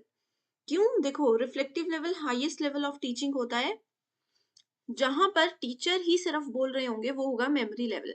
यहाँ पर कहा है sharing and caring by teachers and students, यानी कि टीचर और स्टूडेंट दोनों बराबर लेवल पर पार्टिसिपेट कर रहे हैं किसी भी कम्युनिकेशन में, किसी भी डेटा शेयरिंग में। ठीक है, सो ये है reflective level of teaching. Next is if teaching is viewed as a continuum, which of the following modality involves active give and take between teacher and learners। so active give and take की जब भी हम बात करते हैं, actively teacher participate कर रहे हैं, स्टूडेंट्स पार्टिसिपेट कर रहे हैं, तो वो होता है हमेशा इंस्ट्रक्शन में, अनुदेश में। ठीक है, जैसे हम बोलते हैं practice makes a man perfect, तो ट्रेनिंग क्या करती है, किसी की इंटेलेक्चुअल एबिलिटीज को डेवलप करती है। एंड गिव एंड टेक वाला प्रोसेस यहाँ पर हमेशा चल रहा होता है। Next is identify those teaching strategies which are learner centred. So students पर फोकस्ड कौन सी स्ट्रेटेजीज में होता है, cooperative learning, next is team teaching, laboratory based project, pair share discussion, lecturing with power point presentation. बहुत easy question है। Okay, so सबसे पहले कोऑपरेटिव लर्निंग की इसमें कहते हैं कि कोऑपरेट किया जाए, टीचर और स्टूडेंट्स दोनों को कोऑपरेट करना चाहिए एक दूसरे के साथ, तो ये लर्नर सेंटर्ड होता है। ठीक है, उसके बाद आता है टीम टीचिंग। नहीं, इसमें बहुत सारे टीचर्स एक बड़ी क्लास में आते हैं और एक साथ सब पढ़ाते हैं। लेबोरेटरी बेस्ड प्रोजेक्ट, लैब वगैरह में जो होते हैं उसमें क्या होता है, 3-3 4-4 बच्चों का ग्रुप्स बनाया जाता है, वो खुद प्रोजेक्ट को पर काम करते हैं। पेयर शेयर डिस्कशन, ग्रुप्स बनाए जाते हैं और उनको कहा जाता है कि जैसे एक टास्क दे दिया इस ग्रुप को, एक टास्क दे दिया इस ग्रुप को, और लास्ट में बोला जाता है सब इंडिविजुअली काम करो या छोटे छोटे ग्रुप्स में काम करो और आपस में सारा डेटा शेयर कर दो। लेक्चरिंग जो है वो टीचर सेंटर्ड होता है। सो करेक्ट आंसर है A, C and D, that is option number 3। Next is in which of the following, देखो स्टूडेंट्स, अगर आप लोगों को इस ये वाली पीपीटी चाहिए तो बस मुझे कमेंट करके बता दीजिए, मैं आपके साथ लिंक शेयर कर दूंगी। In which of the following sampling methods employed in research and the units comprising the samples are given equal and independent chance? So कहाँ पर सैंपल में, सैम्पलिंग में इक्वल और इंडिपेंडेंट चांस दिया जाता है हर एक पर्सन को? अब देखो, इक्वल और इंडिपेंडेंट चांस की बात यहाँ पर की गई है, यानी कि ये नॉन प्रोबेबिलिटी सैम्पलिंग टेक्निक की बात हो रही है। ठीक है, एंड यहाँ पर कहा है sampling method employed in research and units में डिवाइड किया जाता है। 1000 लोग हैं, 1000 लोगों को छोटे छोटे मॉड्यूल्स में डिवाइड कर दिया जाएगा। मैंने आपको ऑलरेडी बताया है, सैम्पलिंग में ये जो छोटे छोटे हिस्से होते हैं इनको मॉड्यूल्स नहीं, इनको क्लस्टर बोलते हैं। तो इसका करेक्ट आंसर भी होगा क्लस्टर सैम्पलिंग। स्मॉल यूनिट्स कहाँ है ना, तो डायरेक्टली क्लस्टर्स आपको पता लगना चाहिए। तो ये ऐसे कुछ कीवर्ड्स और ट्रिक्स होते हैं जहां से आपको कॉन्सेप्ट चाहे नहीं भी क्लियर हो फिर भी आप आंसर ढूंढ सकते हो। Next is in a classroom every teacher has to perform the gatekeeper function. हर एक टीचर को गेट कीपिंग करनी चाहिए, यानी कि हर बच्चे पर बराबर नजर रखनी चाहिए और एक्टिव भी रहना चाहिए। स्टेटमेंट 2 है, every teacher in an higher educational institution should act as moral custodian of student both inside and outside it। Higher educational institution में जो टीचर होते हैं उनको स्टूडेंट पर अंदर बाहर हर तरफ से, चाहे कॉलेज स्कूल के अंदर है बाहर है, नजर रखनी ही चाहिए। तो दोनों स्टेटमेंट्स बिल्कुल करेक्ट है। फर्स्ट क्वेश्चन है, which of the following hardware was used by the first generation computers? So computer में टोटल 5 जनरेशंस हैं, फ्रॉम 1 to 5, एंड हर एक जनरेशन में एक अलग हार्डवेयर, एक अलग सिस्टम यूज किया जाता है जो कि उसकी फंक्शनैलिटीज को, उसकी प्रोसेसिंग स्पीड को इंक्रीज करने में और उसके साइज को कम करने में मदद करता है। यहाँ पर फर्स्ट जनरेशन की बात की गई है, तो पहला ऑप्शन है ट्रांजिस्टर्स, वैक्यूम ट्यूब्स, वीएलएसआई और इंटीग्रेटेड सर्किट्स, जिसको आईसी के नाम से जाना जाता है। अब देखो स्टूडेंट्स, ये जो वीएलएसआई है इसके साथ ही आपके पास यूएलएसआई और एआई यानी कि आर्टिफिशियल इंटेलिजेंस होता है। आपको पता होगा कि आजकल स्मार्ट टेक्नोलॉजी है, तो ये जो है वीएलएसआई, ये लेटेस्ट टेक्नोलॉजी है। इसका मतलब ये फर्स्ट जनरेशन तो नहीं हो सकता। So first generation we have is vacuum tubes. यहाँ से जरूर क्वेश्चन आते हैं, तो ये टेबल आप लोगों ने सिर्फ याद रख लेना है। देखो फर्स्ट जनरेशन कौन से पीरियड से कौन से पीरियड के बीच में था, मेन टेक्नोलॉजी या हार्डवेयर इसमें क्या यूज होता था, ये आपको याद रखना है। यहाँ से जरूर question. Next question is which of the following is the binary equivalent of 25? सो देखो बहुत आसान क्वेश्चन है। बाइनरी लैंग्वेज वो होती है जो कंप्यूटर समझता है। अब आप कंप्यूटर में अगर 25 लिखते हो तो वो उसको इनमें से किसी एक में कन्वर्ट करता है। अब इसको कैसे कन्वर्ट करना है, बचपन में आप लोगों ने एलसीएम निकालना सीखा था। 25 का 2 से एलसीएम निकालना है, जो भी नंबर होगा उसका 2 से एलसीएम निकालना है। ठीक है, 12 2 24, तो यहाँ पर 1 आ जाएगा, रिमाइंडर 1 बच गया ना। 6 2 12, रिमाइंडर इज 0। 3 2 6, पूरा कट हो गया तो 0। फिर से 2 से करना है, 2 1 2, सो यहाँ पर आ गया 3 है तो यहाँ पर आ जाएगा 1। अब इसको इस डायरेक्शन में पढ़ना है, तो ये है 1 1 0 0 1। सो देखो करेक्ट आंसर क्या है, 1 1 0 0 1, that is option number 2। Similarly मैंने आप लोगों को, चलो एक और क्वेश्चन दी थी, 36 का बाइनरी नंबर बताइए। याद रखिएगा 2 से ही इसको डिवाइड करना है। Okay, next is which of the following is the fastest to read from and write to then the other kind of storage in a computer? So computer के 4 storage devices का नाम दिया है। इसमें बोला है इनमें से सबसे ज्यादा फास्टेस्ट रीड और राइट कौन करता है। रीड का मतलब है फाइल के अंदर जो भी चीजें हैं उसको पढ़ना, उसको देखना। राइट का मतलब है फाइल में कोई नई जैसे सीडी है या कुछ भी है उसमें नई चीज को ऐड करना। सबसे फास्ट काम कौन करता है, floppy disk, hard disk, CD ROM और रैम। ओके। सो फ्लॉपी डिस्क भी स्लो है, हार्ड डिस्क की स्टोरेज कैपेसिटी चाहे अच्छी होती है बट फास्ट प्रोसेसिंग के लिए ये यूज नहीं होता। अब कंफ्यूजन है रैम और रोम में। सो देखो सीडी आप सबने सुना होगा, ठीक है, देखी भी होगी, कॉम्पैक्ट डिस्क होता है सीडी का नाम। रोम का मतलब होता है रीड ओनली मेमोरी, ये क्वेश्चन एग्जाम में आएगा। रैम का मतलब होता है रैंडम एक्सेस मेमोरी, एंड सबसे ज्यादा फास्टेस्ट मेमोरी इन चारों में से है रैम। अगर रैम ऑप्शन नहीं होता या रैम के अलावा अगर आप लोगों के पास जैसे कि रजिस्टर्स दिए होते, कैशे मेमोरी दी होती, तो ये करेक्ट आंसर्स होने थे। Okay. The main two components of CPU are, अब सीपीयू क्या होता है? सीपीयू को बोला जाता है brain of computer. Okay. CPU की फुल फॉर्म क्या होती है? कमेंट करके बताइएगा, एग्जाम में बहुत बार आता है। ठीक है, दो कंपोनेंट्स होते हैं सीपीयू के अंदर, कंट्रोल यूनिट एंड एएलयू, यानी कि सीयू प्लस एएलयू। एएलयू और बस, कंट्रोल यूनिट और register, registers and main memory. देखो ये तो मेमोरी आ गई, रजिस्टर भी एक मेमोरी का ही प्रकार होता है, तो ये दो तो बिल्कुल नहीं होंगे इनमें, क्योंकि कंपोनेंट पूछा है, मेमोरी के टाइप्स नहीं पूछा है। अब बस क्या करती है? बस का मतलब होता है एक जगह से दूसरी जगह पर डेटा ट्रांसफर के लिए इंटरनली काम करती है, तो ये भी नहीं होगा। सो करेक्ट आंसर है option number 1, that is C U and ALU. ALU मतलब arithmetic and logical unit. CPU की फुल फॉर्म कमेंट करके बताइए। So what is an acronym for? What नहीं, यहाँ पे स्वॉट होगा, SWOT। ठीक है, स्वॉट का फुल फॉर्म क्या होता है? देखो इंटरनेट में स्वॉट को इंट्रोड्यूस किया गया है, इंटरनेट से फायदे भी है नुकसान भी है, इन सब चीजों को ध्यान में रखते हुए स्वॉट की फुल फॉर्म बनाई गई है strengths, weaknesses, opportunities and threats. Okay. Internet हमें स्ट्रेंथ भी देता है, काम करने की ताकत भी देता है, हमारी कमजोरी भी है, अपॉर्चुनिटीज देता भी है और छीनता भी है साथ में। खतरा भी इससे बहुत ज्यादा होता है ना। Next question is what is important in ICT supported teaching learning strategies. So देखो जो टीचिंग लर्निंग होती है क्लासरूम में भी होती है, अलग अलग प्रकार की होती है, लेकिन जहां पर हम आईसीटी यानी कि इंफॉर्मेशन एंड कम्युनिकेशन टेक्नोलॉजी मतलब इंटरनेट लेटेस्ट टेक्नोलॉजी ये सब चीजों का इस्तेमाल करते हैं, तो कहाँ पर इम्पोर्टेंट होता है ये? एनिमेशन टेक्निक्स के लिए होता है? बिल्कुल नहीं। असेसमेंट प्लान्स के लिए मूल्यांकन करने की योजनाएं हमें आईसीटी बताता है? नहीं बताता है। हमारे ऑब्जेक्टिव्स को क्लियर करता है, उद्देश्य क्लियर करता है? उद्देश्य तो देखो एज अ टीचर आपको ही क्लियर करने होंगे। क्लियर इंस्ट्रक्शंस में ये हमें हेल्प करता है। अब जैसे मैं आपको काफी चीजें बोल रही हूँ, हो सकता है स्टूडेंट्स को वो चीजें शायद क्लियर सुनाई ना दें या वो समझ ना पाए क्या है। तो अगर आईसीटी जैसे आपके सामने ये स्क्रीन है, इसमें क्वेश्चन लिखे भी हैं, अब मैं आंसर बताऊंगी, कई बच्चे नहीं सुनेंगे, अब यहाँ पर आंसर डिस्प्ले हो जाएगा तो उनको क्लियर चीजें दिख जाएगी। तो इंस्ट्रक्शंस देने का तरीका मेरा बिल्कुल क्लियर हो रहा है, क्योंकि मैं यहाँ पर अपनी क्लास में आईसीटी का इस्तेमाल कर रही हूँ। Okay.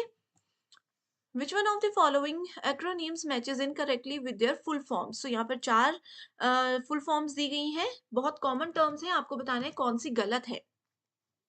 GIS geographic information sensor, GPS global partitioning system, ATM automated teller machine सब लोग यूज करते हैं, सिम सब्सक्राइबर एंटिटी मॉड्यूल, तो देखो जीपीएस भी मोबाइल फोन में सबके होता है, एटीएम भी सब जाते हैं, सिम भी सबके पास है। गलत है यहाँ पर जीआईएस जियोग्राफिक इंफॉर्मेशन सेंसर, इसकी फुल फॉर्म में मिस्टेक है। Okay. Next question is a byte is a group of what? देखो अब आप लोग बोलते हो, कई बच्चे बोलते हैं मेरे पास आज इंटरनेट पैक है, मेरे पास मुझे 2 GB डेटा मिलता है, कई बोलते हैं मुझे 1.5 GB डेटा मिलता है। तो ये बी क्या है? ये बाइट होते हैं। ओके। सो इसमें बोला है कि एक बाइट इक्वल्स टू कितने बिट्स? 2 बिट, 4 बिट, 8 बिट या 16 बिट? तो याद रखिए एक बाइट बनता है 8 बिट्स को मिलाकर, यानी कि छोटे छोटे ऐसे 8 बिट्स बनेंगे, उन सबको मिला करके एक बाइट बन जाता है। सिमिलरली अगले 8 अगर हम ऐसे बनाते हैं, तो ये हमारे पास 2 बाइट हो गए। तो 1 byte equals to small 8 bits. Okay. अब यहाँ पर ये चार्ट याद रखना है, स्मॉलेस्ट यूनिट बिट होती है, उसके बाद आती है byte. Okay. 1 bit, binary digit या 0 या 1, एक निबल 4 बिट्स। अगर यहाँ पर 1 बाइट की जगह 1 निबल पूछा होता तो 4 बिट्स आंसर होता। 4 बिट्स, उसके बाद 1 बाइट इक्वल्स टू 8 बिट्स, उसके बाद आता है 1 KB equals to 1024 bytes, 1 MB equals to 1024 kilobytes. ठीक है, देखो उसके बाद आता है 1 GB इक्वल्स टू 1024 MB। तो स्मॉलेस्ट यूनिट है bit, then byte, then bit, then nibble, then byte, उसके बाद kilobyte, megabyte, gigabyte. So 1 GB data equals to 1024 megabyte. आपको मिलता है 2 GB डेटा, तो इसको आप कैलकुलेट कर सकते हो। ओके, बहुत इंपॉर्टेंट है, बस इस टेबल को याद रख लीजिए। Which of the following memory has highest access speed. तो सबसे ज्यादा एक्सेस स्पीड किसकी होती है? हमने पहले देखा था हार्ड डिस्क, रैम, रोम और कैशे मेमोरी। मैंने आपको अभी बताया कि वैसे तो हमने क्या बताया, रैम की होती है, लेकिन उस वक्त क्योंकि कैशे मेमोरी ऑप्शन नहीं था, रैम से ज्यादा एक्सेस हाईएस्ट स्पीड होती है कैशे मेमोरी की। इसको कैश मेमोरी या कैशे मेमोरी कुछ भी बोल सकते हैं, सबसे ज्यादा फास्ट होता है ये। टेम्परेरी मेमोरी होती है, इसमें जो भी डेटा होता है वो परमानेंट स्टोर नहीं होता, टेम्परेरी स्टोर होता है। एक बार सिस्टम आपका ऑफ हो जाएगा, मोबाइल को स्विच ऑफ कर दोगे, कैशे मेमोरी का डेटा डिलीट हो जाता है। 1 GB is equals to what, अभी बताया 1 GB किसके बराबर होता है? ये होता है 1024 KB। ठीक है, सो इसके लिए ये वाला चार्ट याद रख लीजिए। Bit, byte, kilobyte, megabyte, gigabyte, terabyte और पेटाबाइट, ये सीक्वेंस है। बस इसको 1024 करते रहना है, या 2 टू रेज टू पावर 10 इस तरीके से करते जाना है। ओके, डिटेल्ड वीडियो ऑलरेडी है, नहीं देखा है, जहां पर मैंने बहुत आराम से ये कॉन्सेप्ट्स बताए हैं, तो बता दीजिए कमेंट करके नहीं समझ में आया है। ये वीडियो का लिंक दे दूंगी आपके साथ, ठीक है? अगर ये सेशंस पसंद आ रहे हैं और चाहते हो कि कंटिन्यू करूं, तो एक बार प्लीज मुझे कमेंट करके जरूर अपडेट दे दीजिएगा। डायरेक्टली बढ़ते हैं फर्स्ट क्वेश्चन की ओर, जिसमें पूछा गया है irritation in eyes is caused by the pollutant, यानी कि आंखों में जो जलन होती है वो कौन से प्रदूषक की वजह से होती है? सो करेक्ट आंसर है sulphur. Next question is which of the following types of natural hazards have the highest potential to cause damage to humans? So निम्नलिखित में से कौन सा वो प्राकृतिक ऐसा खतरा है जो कि मनुष्यों को सबसे ज्यादा नुकसान पहुंचा सकता है? सो करेक्ट आंसर है यहाँ पे ड्रॉट्स एंड फ्लड्स, यानी कि सूखा और बाढ़। Then we have next question, which of the following sequences represents the most logical sequence in doing research? So research करते समय हमें सीक्वेंस को, एक स्टेप को, कुछ स्टेप्स को फॉलो करना होता है, तो कौन सा वो करेक्ट ऑप्शन है? सो देखो, सबसे पहले हम लोगों के पास, हम लोगों को आइडेंटिफाई करना है और डिफाइन करना है किसको? रिसर्च प्रॉब्लम को। उसके बाद हम हाइपोथेसिस को फॉर्मुलेट करते हैं, यानी कि परिकल्पना करना शुरू कर देते हैं। उसके बाद हम उस परिकल्पना को चेक करते हैं कि क्या वो सही है या गलत है, एंड देन सबसे लास्ट में हमारे पास रिजल्ट्स आते हैं। तो correct answer here is option number 1। बहुत इंपॉर्टेंट क्वेश्चन है, हर साल एग्जाम में आएगा, तो इसमें सबसे पहले ये याद रखिए कि रिसर्च प्रॉब्लम हमेशा पहला स्टेप होता है, एंड रिजल्ट की रिपोर्ट बनाना लास्ट स्टेप होता है। Next question is the smog in cities in India mainly consist of.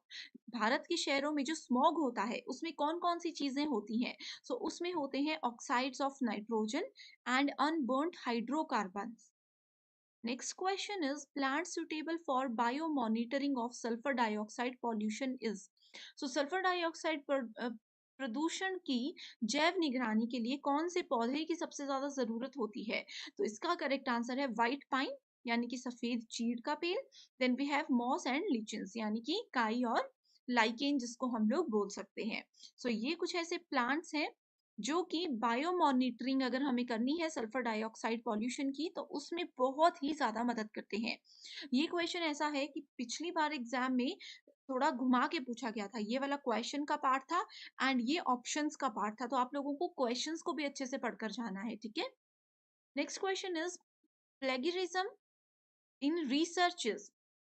इसको आप लोग प्लेजरिज्म भी बोल सकते हो, प्लेगरिज्म भी बोल सकते हो, ठीक है? इसको कि शोध की चोरी बोला जाता है। सो रिसर्च में इसको क्यों यूज किया जाता है, क्या ये होता है? तो ये होता है किसी पर्टिकुलर पर्सन की इंफॉर्मेशन को कॉपी करना एंड उसको यूज कर लेना। फॉर एग्जाम्पल, अगर आप लोग मान लीजिए कि हमारी जो ग्लोबल ऑनलाइन के नोट्स अगर आप ले रहे हो, एंड उन नोट्स को आप लोग अपना नाम ऐड करके, अपनी कंपनी का लोगो ऐड करके आगे कहीं सेल कर रहे हो, किसी स्टूडेंट को बेच रहे हो, चाहे हार्ड कॉपी में चाहे सॉफ्ट कॉपी में, तो आप लोग क्या कर रहे हो?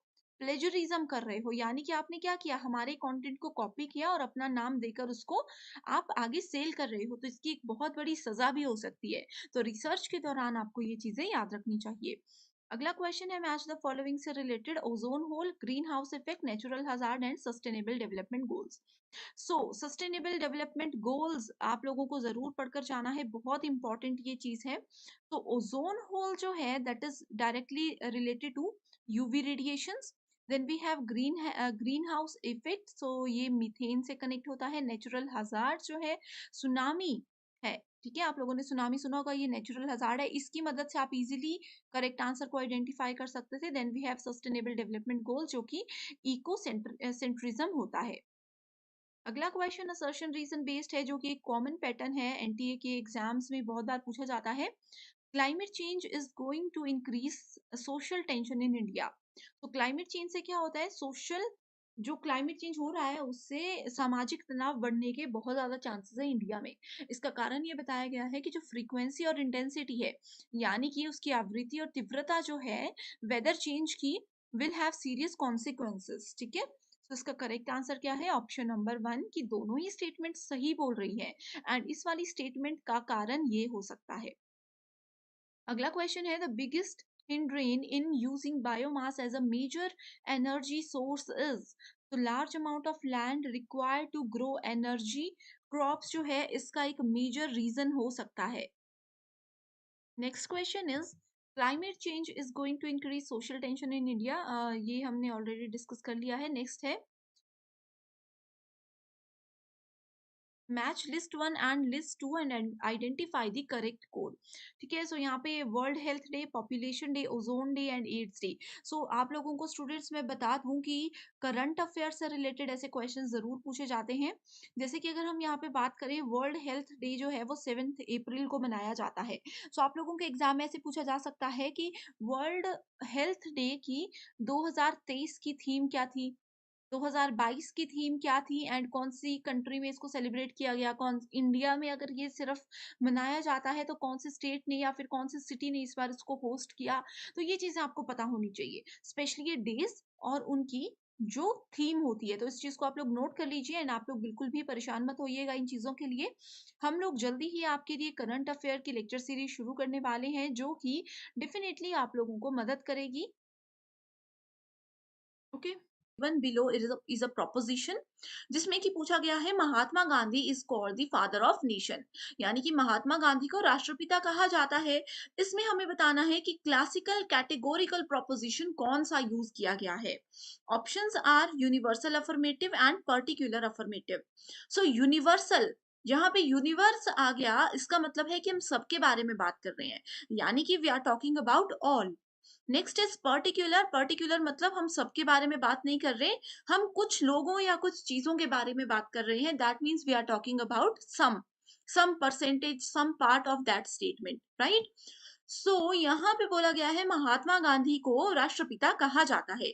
ये स्टेटमेंट सब लोगों ने सुनी होगी, ये स्टेटमेंट सब लोग मानते हैं। सो इस वजह से करेक्ट आंसर क्या होगा, यूनिवर्सल अफर्मेटिव।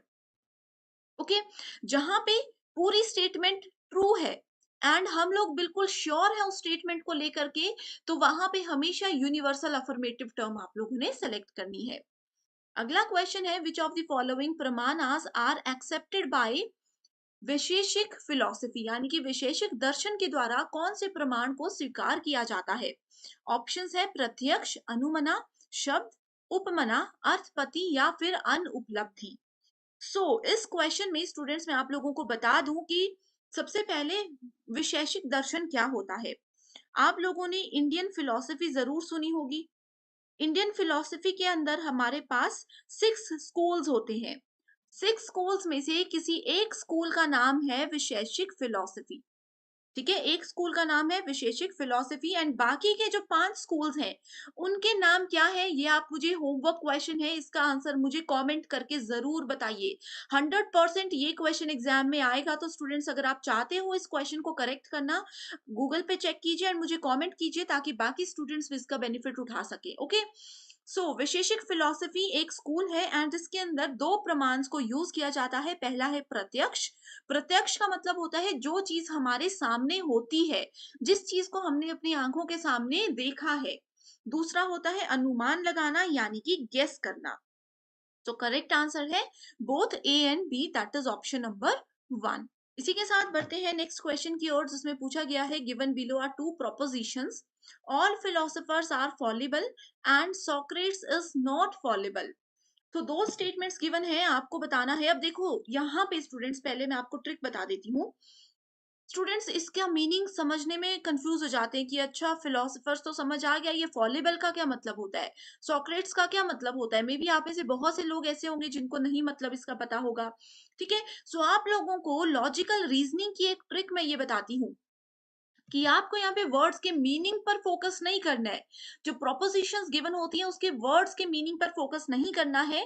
आपको डायरेक्टली ये देखना है कि क्वेश्चन में क्या पूछा है। क्वेश्चन में पूछा है क्लासिकल स्क्वायर ऑफ ऑपोजिशन के अकॉर्डिंग इसमें से कौन सी स्टेटमेंट बिल्कुल करेक्ट है। इस क्वेश्चन के लिए भी आप लोगों को क्लासिकल स्क्वायर ऑफ ऑपोजिशन का नॉलेज होना जरूरी है। ठीक है, सबसे पहले आपको ये बता दूं कि इसमें चार तरह की चीजें होती है, ए, ई, आई एंड ओ।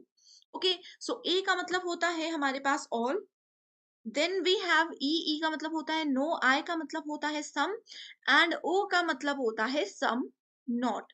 एंड क्वेश्चन में क्या गिवन है, क्वेश्चन में गिवन है ऑल फिलोसोफर्स, यानी कि स्टेटमेंट में वी आर टॉकिंग अबाउट ए।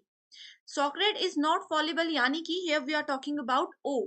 यहाँ पे सम नहीं लिखा है, बट नॉट अगर बीच में होगा तो इसका मतलब है कि सम शुरू में जरूर है। ठीक है, इसका मतलब है ए एंड ओ स्टेटमेंट की यहाँ पे हम बात कर रहे हैं। ठीक है, इसमें बताना है कि कौन सी स्टेटमेंट करेक्ट है। ये दोनों स्टेटमेंट्स अगर एक जगह पे आ जाए, इसका मतलब है कि इन दोनों के बीच में कुछ ना कुछ रिलेशनशिप है। एंड ए और ओ के बीच में कौन सा रिलेशनशिप होता है, कॉन्ट्राडिक्टरी का रिलेशनशिप होता है। इस पे एक डिटेल्ड वीडियो मैंने ऑलरेडी बनाई हुई है, अगर आपने वो अभी तक नहीं देखी है मुझे कमेंट कीजिए, मैं डेफिनेटली आपके साथ लिंक शेयर कर दूंगी। Next question is which of the following are accepted in Buddhism. Buddhism में कौन कौन सी चीजों को एक्सेप्ट किया जाता है। फर्स्ट इज अध्यास, अपोहा, अभवा जिसको कि अभाव बोला जाता है यानी कि किसी चीज की कमी। नेक्स्ट इज अर्थपति, यानी कि किसी अर्थ की उत्पत्ति, यानी कि किसी वर्ड के मीनिंग को हम यहाँ पे फाइंड आउट करते हैं। प्रत्यक्ष, जो चीज हमारे सामने है, शब्द मतलब कोई वर्ड। बुद्धिज्म में कौन सी चीज को एक्सेप्ट किया गया था, correct answer here is B and E only. Direct questions है। अगर आप लोगों ने एक लिस्ट बना दी है कि बुद्धिज्म में किसको एक्सेप्ट किया जाता है, उपनयन में किस चीज को एक्सेप्ट किया जाता है, तो ये क्वेश्चन 2 सेकंड में आप सॉल्व कर सकते थे। यहाँ पे अपोहा एंड प्रत्यक्ष, ये दोनों चीजों के बारे में बात की गई है। अपोहा क्या होता है, Apoha refers to Buddhist exclusion theory. ठीक है, ये उनकी एक्सक्लूजन थ्योरी का ही एक पार्ट है, जिसमें कि it is a negative process of exclusion. ये स्टेटमेंट भी एग्जाम में पूछी जाती है कि बुद्धिज्म के अंदर उनकी नेगेटिव स्टेटमेंट ऑफ एक्सक्लूजन क्या है, तो वो है Apoha. Next question is what is the nature of logical argument. एक लॉजिकल आर्ग्यूमेंट गिवन है, आपको बताना है, कोई भी लॉजिकल आर्ग्यूमेंट आप ले सकते हैं, उसको बताना है कि उसका नेचर क्या हो सकता है। आपने अगर इसकी सिर्फ पीवाईक्यूज पे ओवरव्यू भी लिया होगा तो आपको पता होगा कि एक लॉजिकल आर्ग्यूमेंट के साथ हम वैलिड और इनवैलिड ये दो ही टर्म्स को जो है यूज करते हैं। अगला क्वेश्चन है which one of the following decides the figure of a categorical proposition. Categorical proposition मैंने आपको बता दिया, उसके फिगर्स को हम कैसे डिसाइड करते हैं, कौन मदद करता है, तो उसमें मदद करता है मिडल टर्म। मिडल टर्म क्या होती है, दो स्टेटमेंट्स गिवन है, suppose all dogs are animals, then we have all animals are brave. तो यहाँ पे दोनों में कॉमन स्टेटमेंट क्या है, एनिमल्स है। इस केस में मिडल टर्म क्या होगी, मिडल टर्म होगी एनिमल। हमेशा किसी भी कैटेगोरिकल प्रोपोजिशन को डिसाइड करने के लिए, उसका फिगर डिसाइड करने के लिए मिडल टर्म का एक मेजर रोल होता है। Next question is quantity and quality of a categorical proposition decide what. Quality and quantity जो होती है कैटेगोरिकल प्रोपोजिशन की, उससे हम उसके मूड तक पहुंच पाते हैं। Then we have next question, the fallacy. Fallacies are very important for your UGC NET examination. We have different types of fallacies. All types are very important, right? So the fallacy produced in the conclusion due to the repudiation of साध्य by हेतु is known as. So हेतु के द्वारा अगर साध्य के repudiation यानी कि खंडन के कारण कोई फैलेसी हमारे पास आती है, फैलेसी बनती है, तो उसको क्या बोला जाता है? उसको विरुद्ध बोला जाता है। ठीक है, सो विरुद्ध को और क्या बोला जाता है? इसको कॉन्ट्राडिक्टरी मिडल भी बोला जाता है। एग्जाम में same question as it is पूछा जाएगा, लेकिन विरुद्ध की जगह ऑप्शन होगा कॉन्ट्राडिक्टरी मिडल। ओके, ये क्या होता है? विरुद्ध, it is the one which disproves the very proposition which is meant to prove. एक ऐसा प्रोपोजिशन जिसको हमें प्रूव करना था, लेकिन उसको हमने डिसअप्रूव कर दिया, वो हम उसके विरुद्ध चले गए। Next question is what is the sequential order of a comprehensible sentence in Nyaya philosophy. सो न्याय फिलॉसफी में कौन सा होता है एक सीक्वेंस? तो सबसे पहले इसमें आता है हमारे पास आकांक्षा, देन वी हैव योग्यता, देन वी हैव सन्निधि, देन वी हैव तात्पर्य। Okay, so correct answer is option number 2। Next question is, four propositions given है, two of them are related in such a way that they cannot be true together although they can be false। यानी कि चार में से दो statements ऐसी हैं जो कि एक साथ ट्रू हो सकती हैं, लेकिन दोनों स्टेटमेंट्स एक साथ कभी भी फॉल्स नहीं हो सकती। सो इस क्वेश्चन के लिए आपको ऑप्शंस पढ़ने हैं, ये स्टेटमेंट्स पढ़नी है, देन आपको इसके ऑप्शंस भी पढ़ने हैं। ठीक है, देन फिर आप उसको कंपेयर करोगे। जो भी स्टेटमेंट जहां पे दोनों स्टेटमेंट्स एक साथ ट्रू हो सकती हैं लेकिन एक साथ फॉल्स नहीं हो सकती, वो स्टेटमेंट्स क्या होती है? कॉन्ट्रारीज स्टेटमेंट्स होती हैं। इस चीज को अगर आप लोगों ने नोट किया होगा, वो चीजें क्या होती है? कॉन्ट्रारी स्टेटमेंट्स होती हैं। सो कॉन्ट्रारी स्टेटमेंट हमेशा होती है ए टू ई। ए का मतलब हो गया ऑल वाली, ई का मतलब हो गया नो वाली।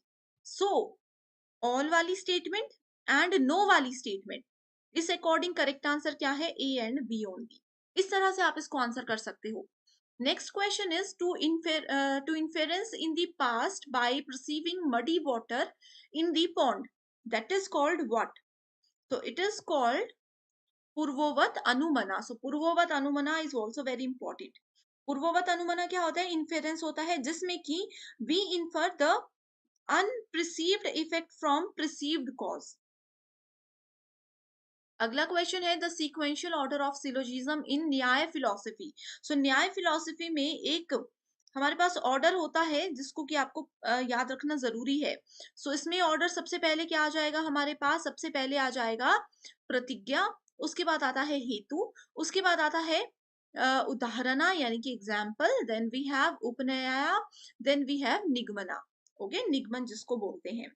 तो न्याय फिलॉसफी के अंदर ये आपको याद रखना है। जैसे कि मैंने आपको बताया, इंडियन फिलॉसफी के जो 6 स्कूल्स होते हैं उसमें से एक न्याय फिलॉसफी भी है। गौतम जो है वो मेन प्रोपोनेंट है न्याय फिलॉसफी के। Next question is, what type of cognition is beyond the ambit of perception? So correct answer है यहाँ पे निर्विकल्प प्रत्यक्ष। अगला क्वेश्चन है, in a proposition which is particular affirmative. So मैंने आप लोगों को बता दिया पर्टिकुलर अफर्मेटिव स्टेटमेंट्स क्या होती हैं। Neither the subject nor the predicate is distributed, यानी कि इसमें हम लोग ना ही सब्जेक्ट को ना ही प्रेडिकेट को डिस्ट्रीब्यूट करते हैं, वितरित नहीं किया जाता। In order to authenticate the environmental values as advocated by our ancestors, a scholar cites example from Vedas. The means of knowledge used by him or her in terms of Indian logic will be called as what? So it will be called as Shabd, यानी कि verbal testimony. Okay? Next question is, in Indian logic. यहाँ पे देखो students, कुछ नहीं समझाने की चीज है, हिंदी इंग्लिश में आपके सामने क्वेश्चन है, एज इट इज डेफिनेशन दी गई है। अगला क्वेश्चन है, in Indian logic the presence of the middle term in the minor term is called. So minor term में जो मिडल टर्म होती है, दो स्टेटमेंट्स में मैंने क्या बताया? मिडल टर्म होती है जो दोनों में कॉमन होती है, उसको क्या बोला जाता है? उसको बोला जाता है पक्षधर्मिता। ये सारे संस्कृत वर्ड्स हैं जो कि इंडियन लॉजिक कैटेगरी के अंदर काउंट किए जाते हैं। नेक्स्ट इज असिद्ध is a fallacy when the middle term is, असिद्ध मतलब अनप्रूव्ड, ठीक है। अनप्रूव्ड फैलेसी जो होती है, फैलेसी तब होती है when the middle term is unproved. मैंने आप लोगों को डायरेक्टली आंसर ही बता दिया। सिद्ध मतलब प्रूव कर दिया किसी चीज को, असिद्ध मतलब unproved. Okay, next question is golden mountain is fairy because it is smoky, it is smoky full stop, which type of fallacy is committed by the above inference?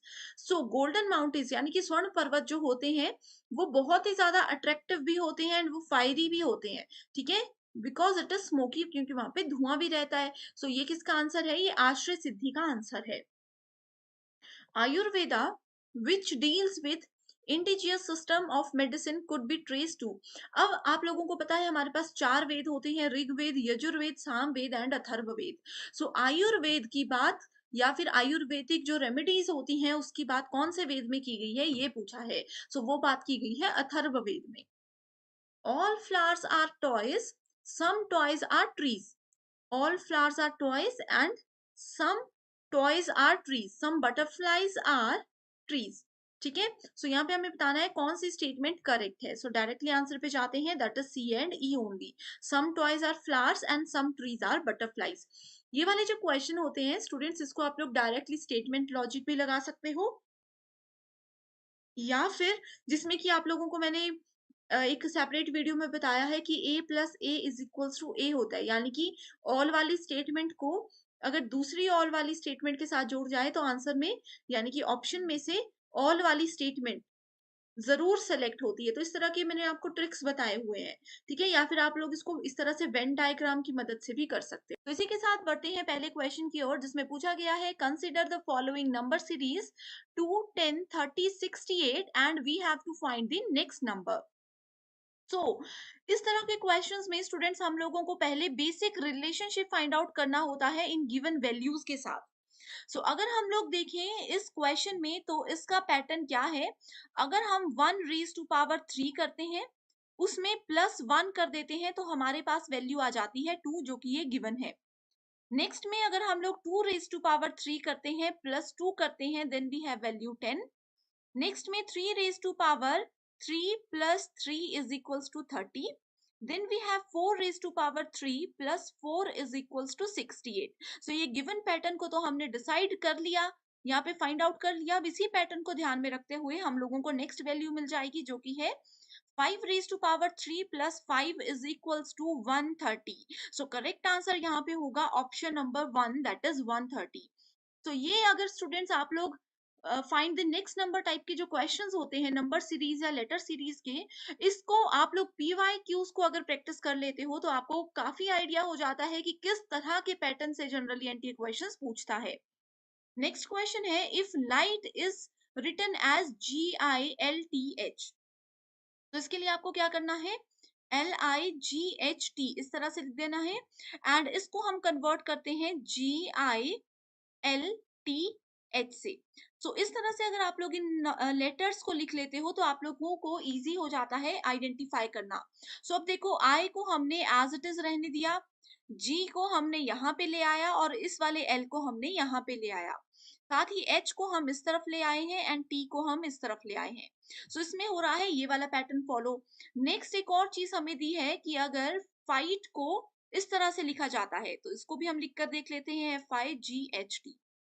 ये आप लोगों को समझाने के लिए स्टूडेंट्स मैं थोड़ा सा स्लो जा रही हूँ। अगर आप लोगों को एक बार कॉन्सेप्ट समझ आ जाता है तो आप लोग बहुत इजीली कम समय में इस तरह के क्वेश्चंस को सॉल्व कर सकते हो।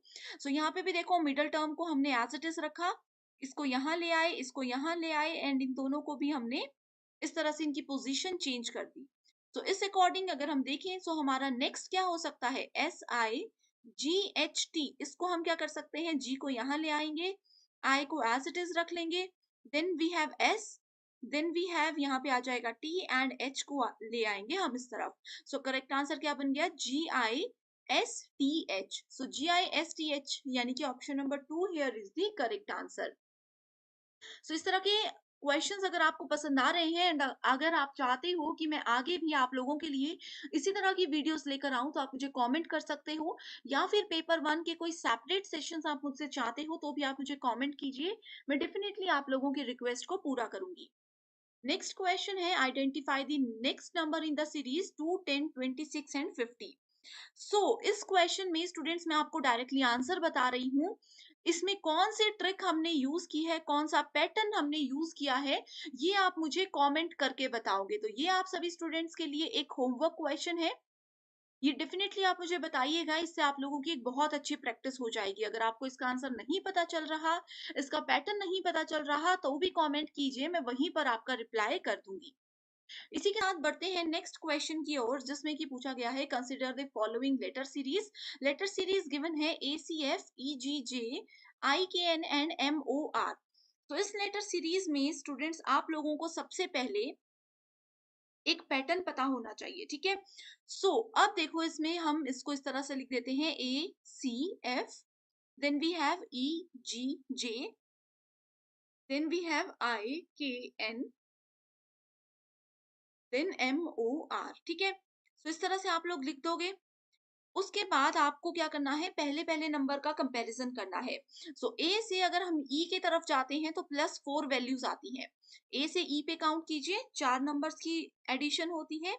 ई से आई पे भी +4 होता है एंड आई से एम पे भी +4 होता है। तो सेम ही पैटर्न हमें फॉलो करना है ई से आगे की ओर। ई से जब हम लोग आगे की ओर सॉरी एम से आगे की ओर जाएंगे तो यहाँ पे हमारे पास वैल्यू आ जाती है क्यू, ठीक है।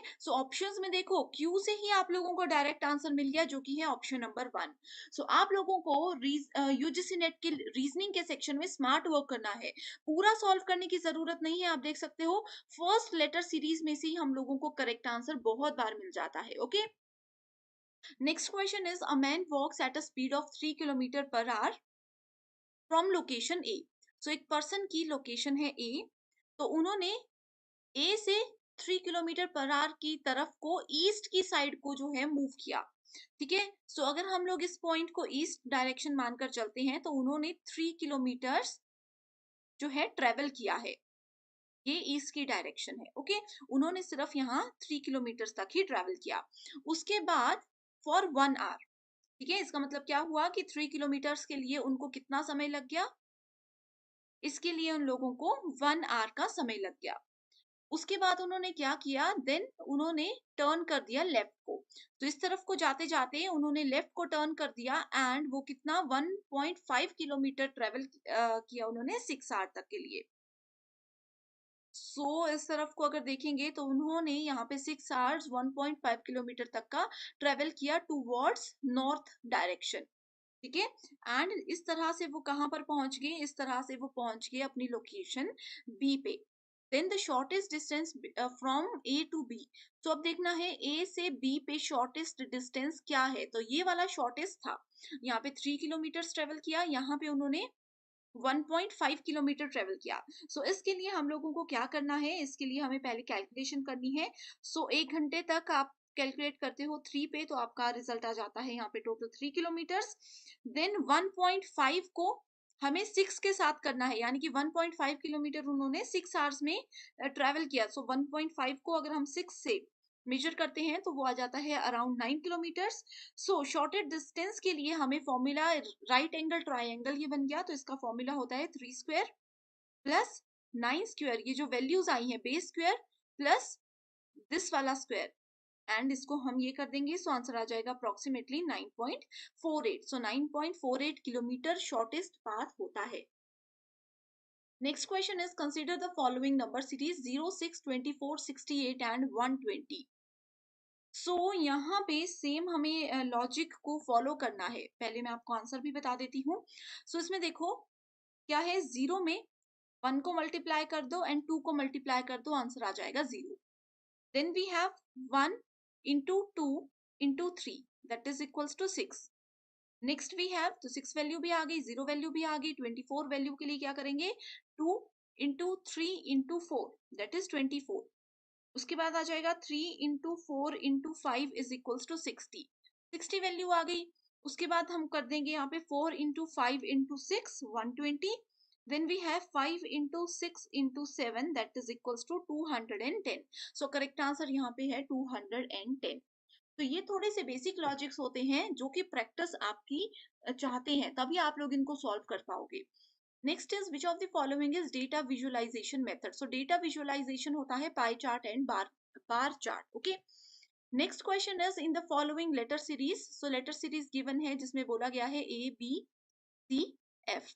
अगला है बी सी डी जी, इस तरह से ही आपको हमेशा लिखना है। Then we have C D E and H, then we have D E F and I. Okay, so ये लेटर सीरीज आ गई। अब इसमें देखना है नेक्स्ट टर्म कौन सी होगी। इसमें ए से बी पे जाएंगे +1, बी से सी पे जाएंगे +1, सी से डी पे जाएंगे +1, यानी कि एक एक डिजिट हम आगे बढ़ते गए। देखो फिर से यहाँ पे बी से सी पे गए +1 +1 +1 का पैटर्न ही यहाँ पे फॉलो किया गया है। डी के बाद नेक्स्ट वैल्यू आ गई ई के बाद नेक्स्ट वैल्यू आ गई एफ। यहाँ पे ई एंड एफ के 3 पैटर्न्स गिवन है। ठीक है, हमें अगला भी सॉल्व करना पड़ेगा। E+1 F+1 G। तो यहाँ पे इसको हटा देंगे तो F+1 G। तो यहाँ पे आ गया हमारे पास H+1 I+1 J। ठीक है, करेक्ट आंसर क्या हो गया यहाँ पे? Option number 3 that is EFGJ। EFGJ यहाँ पे आ गया। अगला क्वेश्चन है identify the next term in the series 0, then we have 8, then we have 24, then we have 48। इसमें कौन सा पैटर्न फॉलो किया है वो अब मैं आपको बताती हूँ।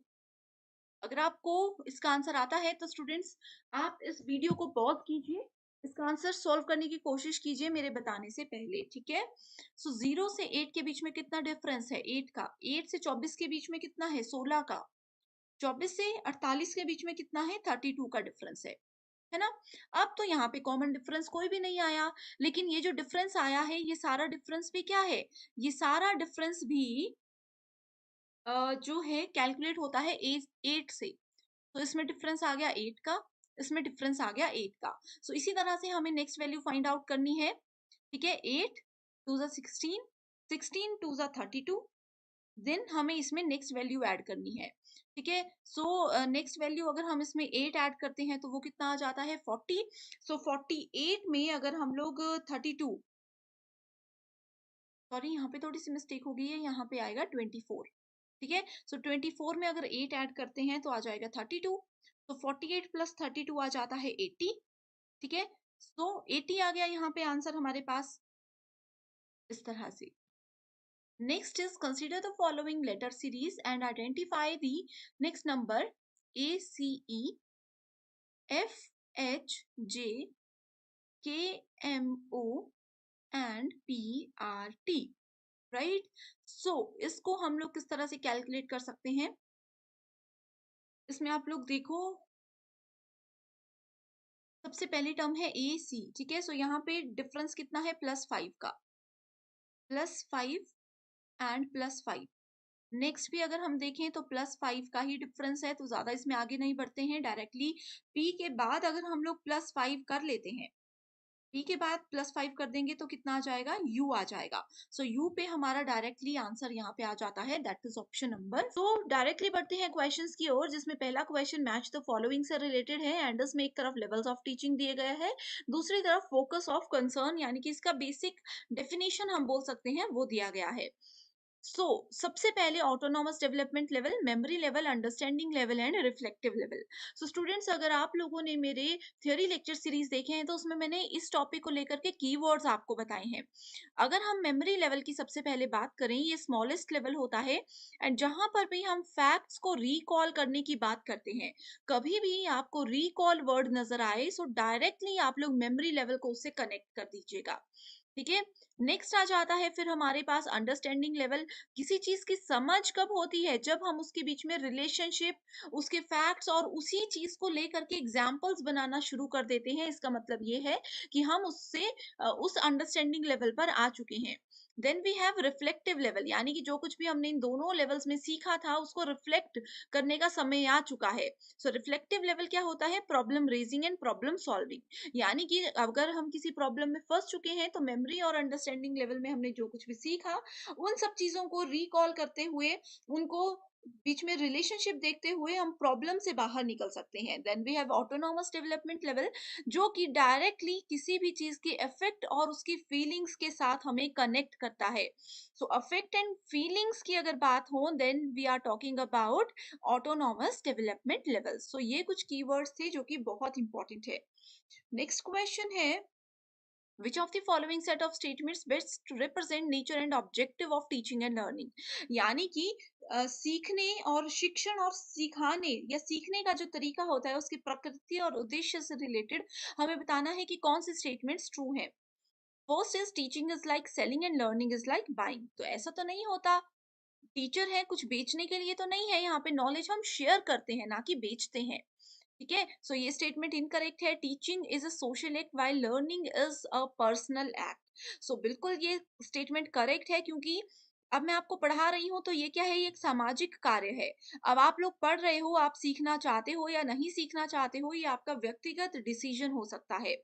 Teaching implies learning whereas learning does not implies teaching। सो ये स्टेटमेंट भी बिल्कुल करेक्ट है कि टीचिंग से, अब मैं आपको पढ़ा रही हूँ तो आप इस वीडियो के बाद कुछ ना कुछ स्टूडेंट्स जरूर सीख कर जाओगे, लेकिन लर्निंग का मतलब यानी कि कुछ सीखने का मतलब जरूरी नहीं है कि वो टीचिंग से ही हो, हम कुछ भी कहीं से भी सीख सकते हैं।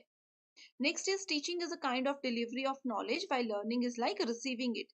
सो ये स्टेटमेंट भी कहीं ना कहीं सही है कि टीचिंग में हम क्या करते हैं, अपने नॉलेज को डिलीवर करते हैं, बट यहाँ पे डिलीवर की जगह अगर शेयर वर्ड यूज होता तो ये स्टेटमेंट करेक्ट हो सकती थी। Next is teaching is an interaction and is triadic in nature, whereas learning is an active engagement and subject domain. So ये statement भी बिल्कुल correct है। तो करेक्ट आंसर यहाँ पे आ जाएगा हमारे पास ऑप्शन नंबर 2। इसी के साथ नेक्स्ट क्वेश्चन पर पढ़ते हैं, जिसमें कि अगेन ये मैच द फॉलोइंग से रिलेटेड क्वेश्चन है, जिसमें कुछ ऑनलाइन पोर्टल्स एक तरफ दिए गए हैं एंड दूसरी तरफ उनके बेसिक फीचर्स की बात की गई है। तो सबसे पहले we have Swayam Prabha, then GIAN that is global institute of academic network, then we have Gyan Vani, ज्ञान दर्शन एंड ज्ञान धारा। वहीं दूसरी तरफ उनकी डेफिनेशंस दी गई हैं। ठीक है, सो इसको इस तरह से यहाँ पे कवर करते हैं। आप लोगों को अगर पता नहीं होगा तो मैं बता दूं कि स्वयं प्रभा क्या है। स्वयं प्रभा एक फ्री डीटीएच चैनल हमें प्रोवाइड कराता है, एजुकेशनल चैनल्स ये हमें प्रोवाइड कराता है। ठीक है, तो स्वयं प्रभा को हम डायरेक्टली इससे मैच कर देते हैं। ठीक है, सो इसको आप लोगों को इस तरह से याद रख लेना है। राइट, तो स्वयं प्रभा को हमने इससे मैच कर दिया। ज्ञान वाणी, वाणी का मतलब क्या होता है कि हम उस चीज को सिर्फ सुन सकते हैं। वाणी तो किसको सुन सकते हैं, हम एफएम को सुन सकते हैं। सो सी को हमने डायरेक्टली मैच कर दिया फर्स्ट के साथ। ठीक है, सी को हमने फर्स्ट के साथ मैच कर दिया। देन वी हैव ज्ञान दर्शन, दर्शन मतलब किसी चीज को देख सकते हैं। ठीक है, सो ज्ञान दर्शन डायरेक्टली किससे कनेक्ट होगा, एजुकेशनल टीवी चैनल के साथ कनेक्ट हो जाएगा। सो ये हम इसके साथ मैच कर चुके हैं। ओके, देन वी हैव ज्ञान धारा। ज्ञान धारा भी एक बहुत इंपॉर्टेंट है। ज्ञान धारा क्या है, ऑडियो काउंसलिंग सर्विसेज है जो कि इंटरनेट के थ्रू हमें मिलती है। ये इसको हम मैच करेंगे। देन वी हैव ज्ञान, ज्ञान क्या है, global institute of academic network. ये क्या है, टैलेंट पूल है जिसमें कि साइंटिस्ट और एंटरप्रेन्योर्स वर्क करते हैं, उनकी एंगेजमेंट रहती है with Indian higher educational institutions. तो इस तरह से कुछ कीवर्ड्स की मदद से आप इन रिपीटेड क्वेश्चंस को याद रख सकते हो। अगला क्वेश्चन है, ऑल टीचिंग इम्प्लाइज लर्निंग। ये स्टेटमेंट्स देखो स्टूडेंट्स, इस क्वेश्चन में हमने पढ़ी। यही होता है कि स्टेटमेंट बेस्ड क्वेश्चंस अगर आप पीवाईक्यूज करते हो तो आपको पता लगता है कि वही क्वेश्चंस एनटीए रिपीट करता है। ऑल टीचिंग इम्प्लाइज लर्निंग, की हर एक तरह की टीचिंग से लर्निंग जरूर होती है। Learning to be useful must be delivered from teaching, यानी कि अगर हमने सीखने के लिए जो उपयोगी चीजें होती है उसको उपयोगफुल बनाना है तो उसके लिए वो चीजें टीचिंग की मदद से ही पूरी हो सकती हैं।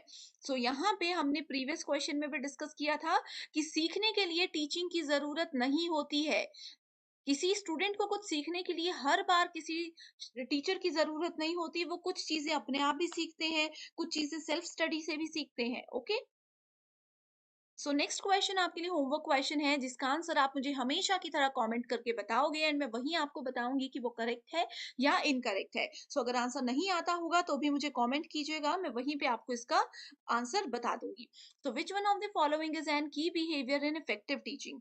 सो अगर हमें अपनी टीचिंग को प्रभावी बनाना है तो महत्वपूर्ण व्यवहार कौन सा होना चाहिए। ठीक है, 4 ऑप्शंस हैं, हिंदी इंग्लिश में पढ़िए एंड आंसर मुझे जरूर कीजिए। नेक्स्ट क्वेश्चन है, यहाँ पे दो चीजें दी गई हैं, एक तरफ लर्नर्स के कैरेक्टरिस्टिक्स है जो कि टीचिंग लर्निंग सिस्टम को फैसिलिटेट करते हैं एंड उसको इफेक्टिव बनाते हैं। तो कौन कौन से वो पॉइंट्स है, प्रायर एक्सपीरियंस ऑफ लर्नर यानी कि किसी किसी छात्र को पहले से उस चीज में कितना नॉलेज है, कितना एक्सपीरियंस है, कितना अनुभव है। लर्नर का फैमिली लिंकेज यानी कि अगर टीचर और लर्नर के बीच में कोई फैमिली रिलेशनशिप है तो ये स्टेटमेंट गलत है। एप्टीट्यूड ऑफ द लर्नर यानी कि वो कितना योग्यता रखता है। लर्नर स्टेज ऑफ डेवलपमेंट यानी कि जो शिष्य है, शिक्षार्थी है, वो कौन से लेवल पर है। ऐसा तो नहीं है कि कहीं नर्सरी केजी के बच्चे को हम लोग एनटीए का लेवल का पढ़ा रहे हैं। Learners food habit and hobbies, तो लर्नर का जो खाता है, जो उनकी हॉबीज हैं, उनसे टीचिंग लर्निंग को फैसिलिटेट नहीं किया जाता। लर्नर्स रिलीजियस एफिलिएशन यानी कि उनके धार्मिक संबंध क्या हैं, that is also not important. So correct answer क्या है, A, C and D only. Next question is in the context of classroom teaching. Classroom teaching में जब हम पढ़ाते हैं, क्लासरूम में जब टीचिंग होती है, the foundation on which a warm and nurturing relation with learner can be built is called। so उस समय पे एज अ टीचर आप अपने स्टूडेंट्स के साथ एक अच्छा संबंध कैसे बनाते हो एज अ टीचर, तो क्या चीज इंपॉर्टेंट है, तो वो टीचर का अफेक्ट इंपॉर्टेंट है, टीचर का प्रभाव इंपॉर्टेंट है। ऐसा नहीं है कि आप लोग टीचर बन जाओ एंड स्टूडेंट्स को आप लोग बातों में लगा कर रखो, हंसी मजाक करते रहो एंड पढ़ाओ ही नहीं। वो कुछ समय के लिए स्टूडेंट्स को पसंद आएगा, लेकिन जब स्टूडेंट्स का रिजल्ट अच्छा नहीं आएगा तो वो आपको पसंद करना बंद कर देंगे। तो आपका इफेक्ट ऐसा होना चाहिए, आपका प्रभाव ऐसा होना चाहिए कि आप स्टूडेंट्स के साथ अच्छे से रह भी रहे हो। Entertainment is also very important in classroom, but वहीं पे एंटरटेनमेंट के साथ साथ आपको एक कॉन्सेप्ट क्लैरिटी भी हो जानी चाहिए। Okay, next is on the basis of summative test, a teacher is interpreting his or her students performance in terms of their wellness lifestyle evident in behavior। so इसको क्या बोला जाता है, इसको क्राइटेरियन रेफरेंस टेस्टिंग के अंदर count किया जाता है। इसमें क्या होता है, देखो स्टूडेंट्स की परफॉर्मेंस को क्या किया जाता है, कैलकुलेट किया जाता है, जज किया जाता है। ये 4 टाइप्स है, बहुत इंपॉर्टेंट है। इसमें एक और आता है समेटिव इवेल्युएशन, जो कि आप यहाँ पे देख सकते हो। क्राइटेरियन रेफरेंस में यानी कि मानदंड सेट कर दिया जाता है। अगर मानदंड ये है कि 60% से ज्यादा वाले बच्चों को पास किया जाएगा, उससे कम वाले बच्चे सभी फेल हो जाएंगे, तो एक मानदंड है। उसके अकॉर्डिंग हम स्टूडेंट्स का क्या करते हैं, उनको इवेल्युएट करते हैं, उनको टेस्ट करते हैं। Next question is which among the following is a cognitive characteristic of a learner. Cognitive here means mental ability. किसी भी छात्र की संज्ञानात्मक या फिर उसके मेंटल लेवल को अगर हमें देखना है तो कौन से कैरेक्टरिस्टिक इंपॉर्टेंट है, तो level of visual literacy is important यानी कि दृश्य साक्षरता का स्तर। अगला क्वेश्चन है, empathy in is essential for effective communication between communicator and the community communicatee। Next is empathy like links the teacher and students. तो एम्पैथी क्या होता है, सहानुभूति। क्या सहानुभूति टीचर और स्टूडेंट को लिंक करती है, बिल्कुल करती है। ऐसा नहीं कि हर एक स्टूडेंट को हम सहानुभूति की नजर से ही देखें, बट कहीं ना कहीं वो चीजें इंपॉर्टेंट होती हैं। अगला क्वेश्चन है, from the list of learning outcomes indicated below identify those which are said to be high level outcomes. तो ऑप्शंस यहाँ पे दिए गए हैं, जिसमें पहला है learning of facts and rules showing the ability to analyse and synthesise. पहले डायरेक्टली आंसर पे जाते हैं, तो देखो अगर हम लोग फैक्ट, किसी चीज के फैक्ट और नियम समझ लेते हैं तो वो हाई लेवल आउटकम हमें देता है, यानी कि उच्च स्तरीय परिणाम एक स्टूडेंट को देता है। अगर एक स्टूडेंट का हमें पता है, जैसे अगर आप लोगों ने, मैं बता दूं कि अगर आप लोगों ने हमारे थ्योरी लेक्चर्स देखे हैं तो ये क्वेश्चंस आप लोग देखोगे कि सेम डेफिनेशंस नहीं है, लेकिन वहां से आपके कॉन्सेप्ट्स अगर क्लियर होंगे तो आप लोग इजीली एनालाइज कर सकते हो। Okay, and third we have awareness, responding and valuing. ये सब चीजें इंपॉर्टेंट होती हैं कि कैसे हम लर्निंग आउटकम्स को यानी कि सीखने के परिणामों को एक अच्छा लेवल तक पहुंचा सकते हैं। सो पेपर 2 के फाइनल रिवीजन के लिए एक स्टडी मटेरियल हम लेकर आए हैं जिसमें आपको full syllabus updated notes and MCQs मिलेंगे। एमसीक्यूज के साथ स्टूडेंट्स यहाँ पर आपको आपके स्टेट और अदर स्टेट्स के पीवाईक्यूज भी हम प्रोवाइड करवाते हैं। एंड ये सारा कंटेंट पीडीएफ की हेल्प से मिलेगा जो कि ना सिर्फ एग्जामिनेशन बल्कि इसके बाद होने वाले इंटरव्यू को क्वालिफाई करने में भी आपको हेल्प करेगा। तो ये जो भी सब्जेक्ट्स आपके सामने हैं आपको इनके फाइल्स का एक्सेस मिल सकता है। इसके लिए गिवन नंबर्स पर आपको व्हाट्सएप के थ्रू कांटेक्ट करना है और पूरी जानकारी मिल जाएगी। तो आई होप स्टूडेंट्स आपको ये वीडियो पसंद आई है, इसको शेयर जरूर कीजिएगा। एंड स्क्रीन पर दिए गए नंबर्स पर कांटेक्ट करके आप किसी भी कोर्स की इंफॉर्मेशन ले सकते हो। So thank you so much and I wish you all the very best.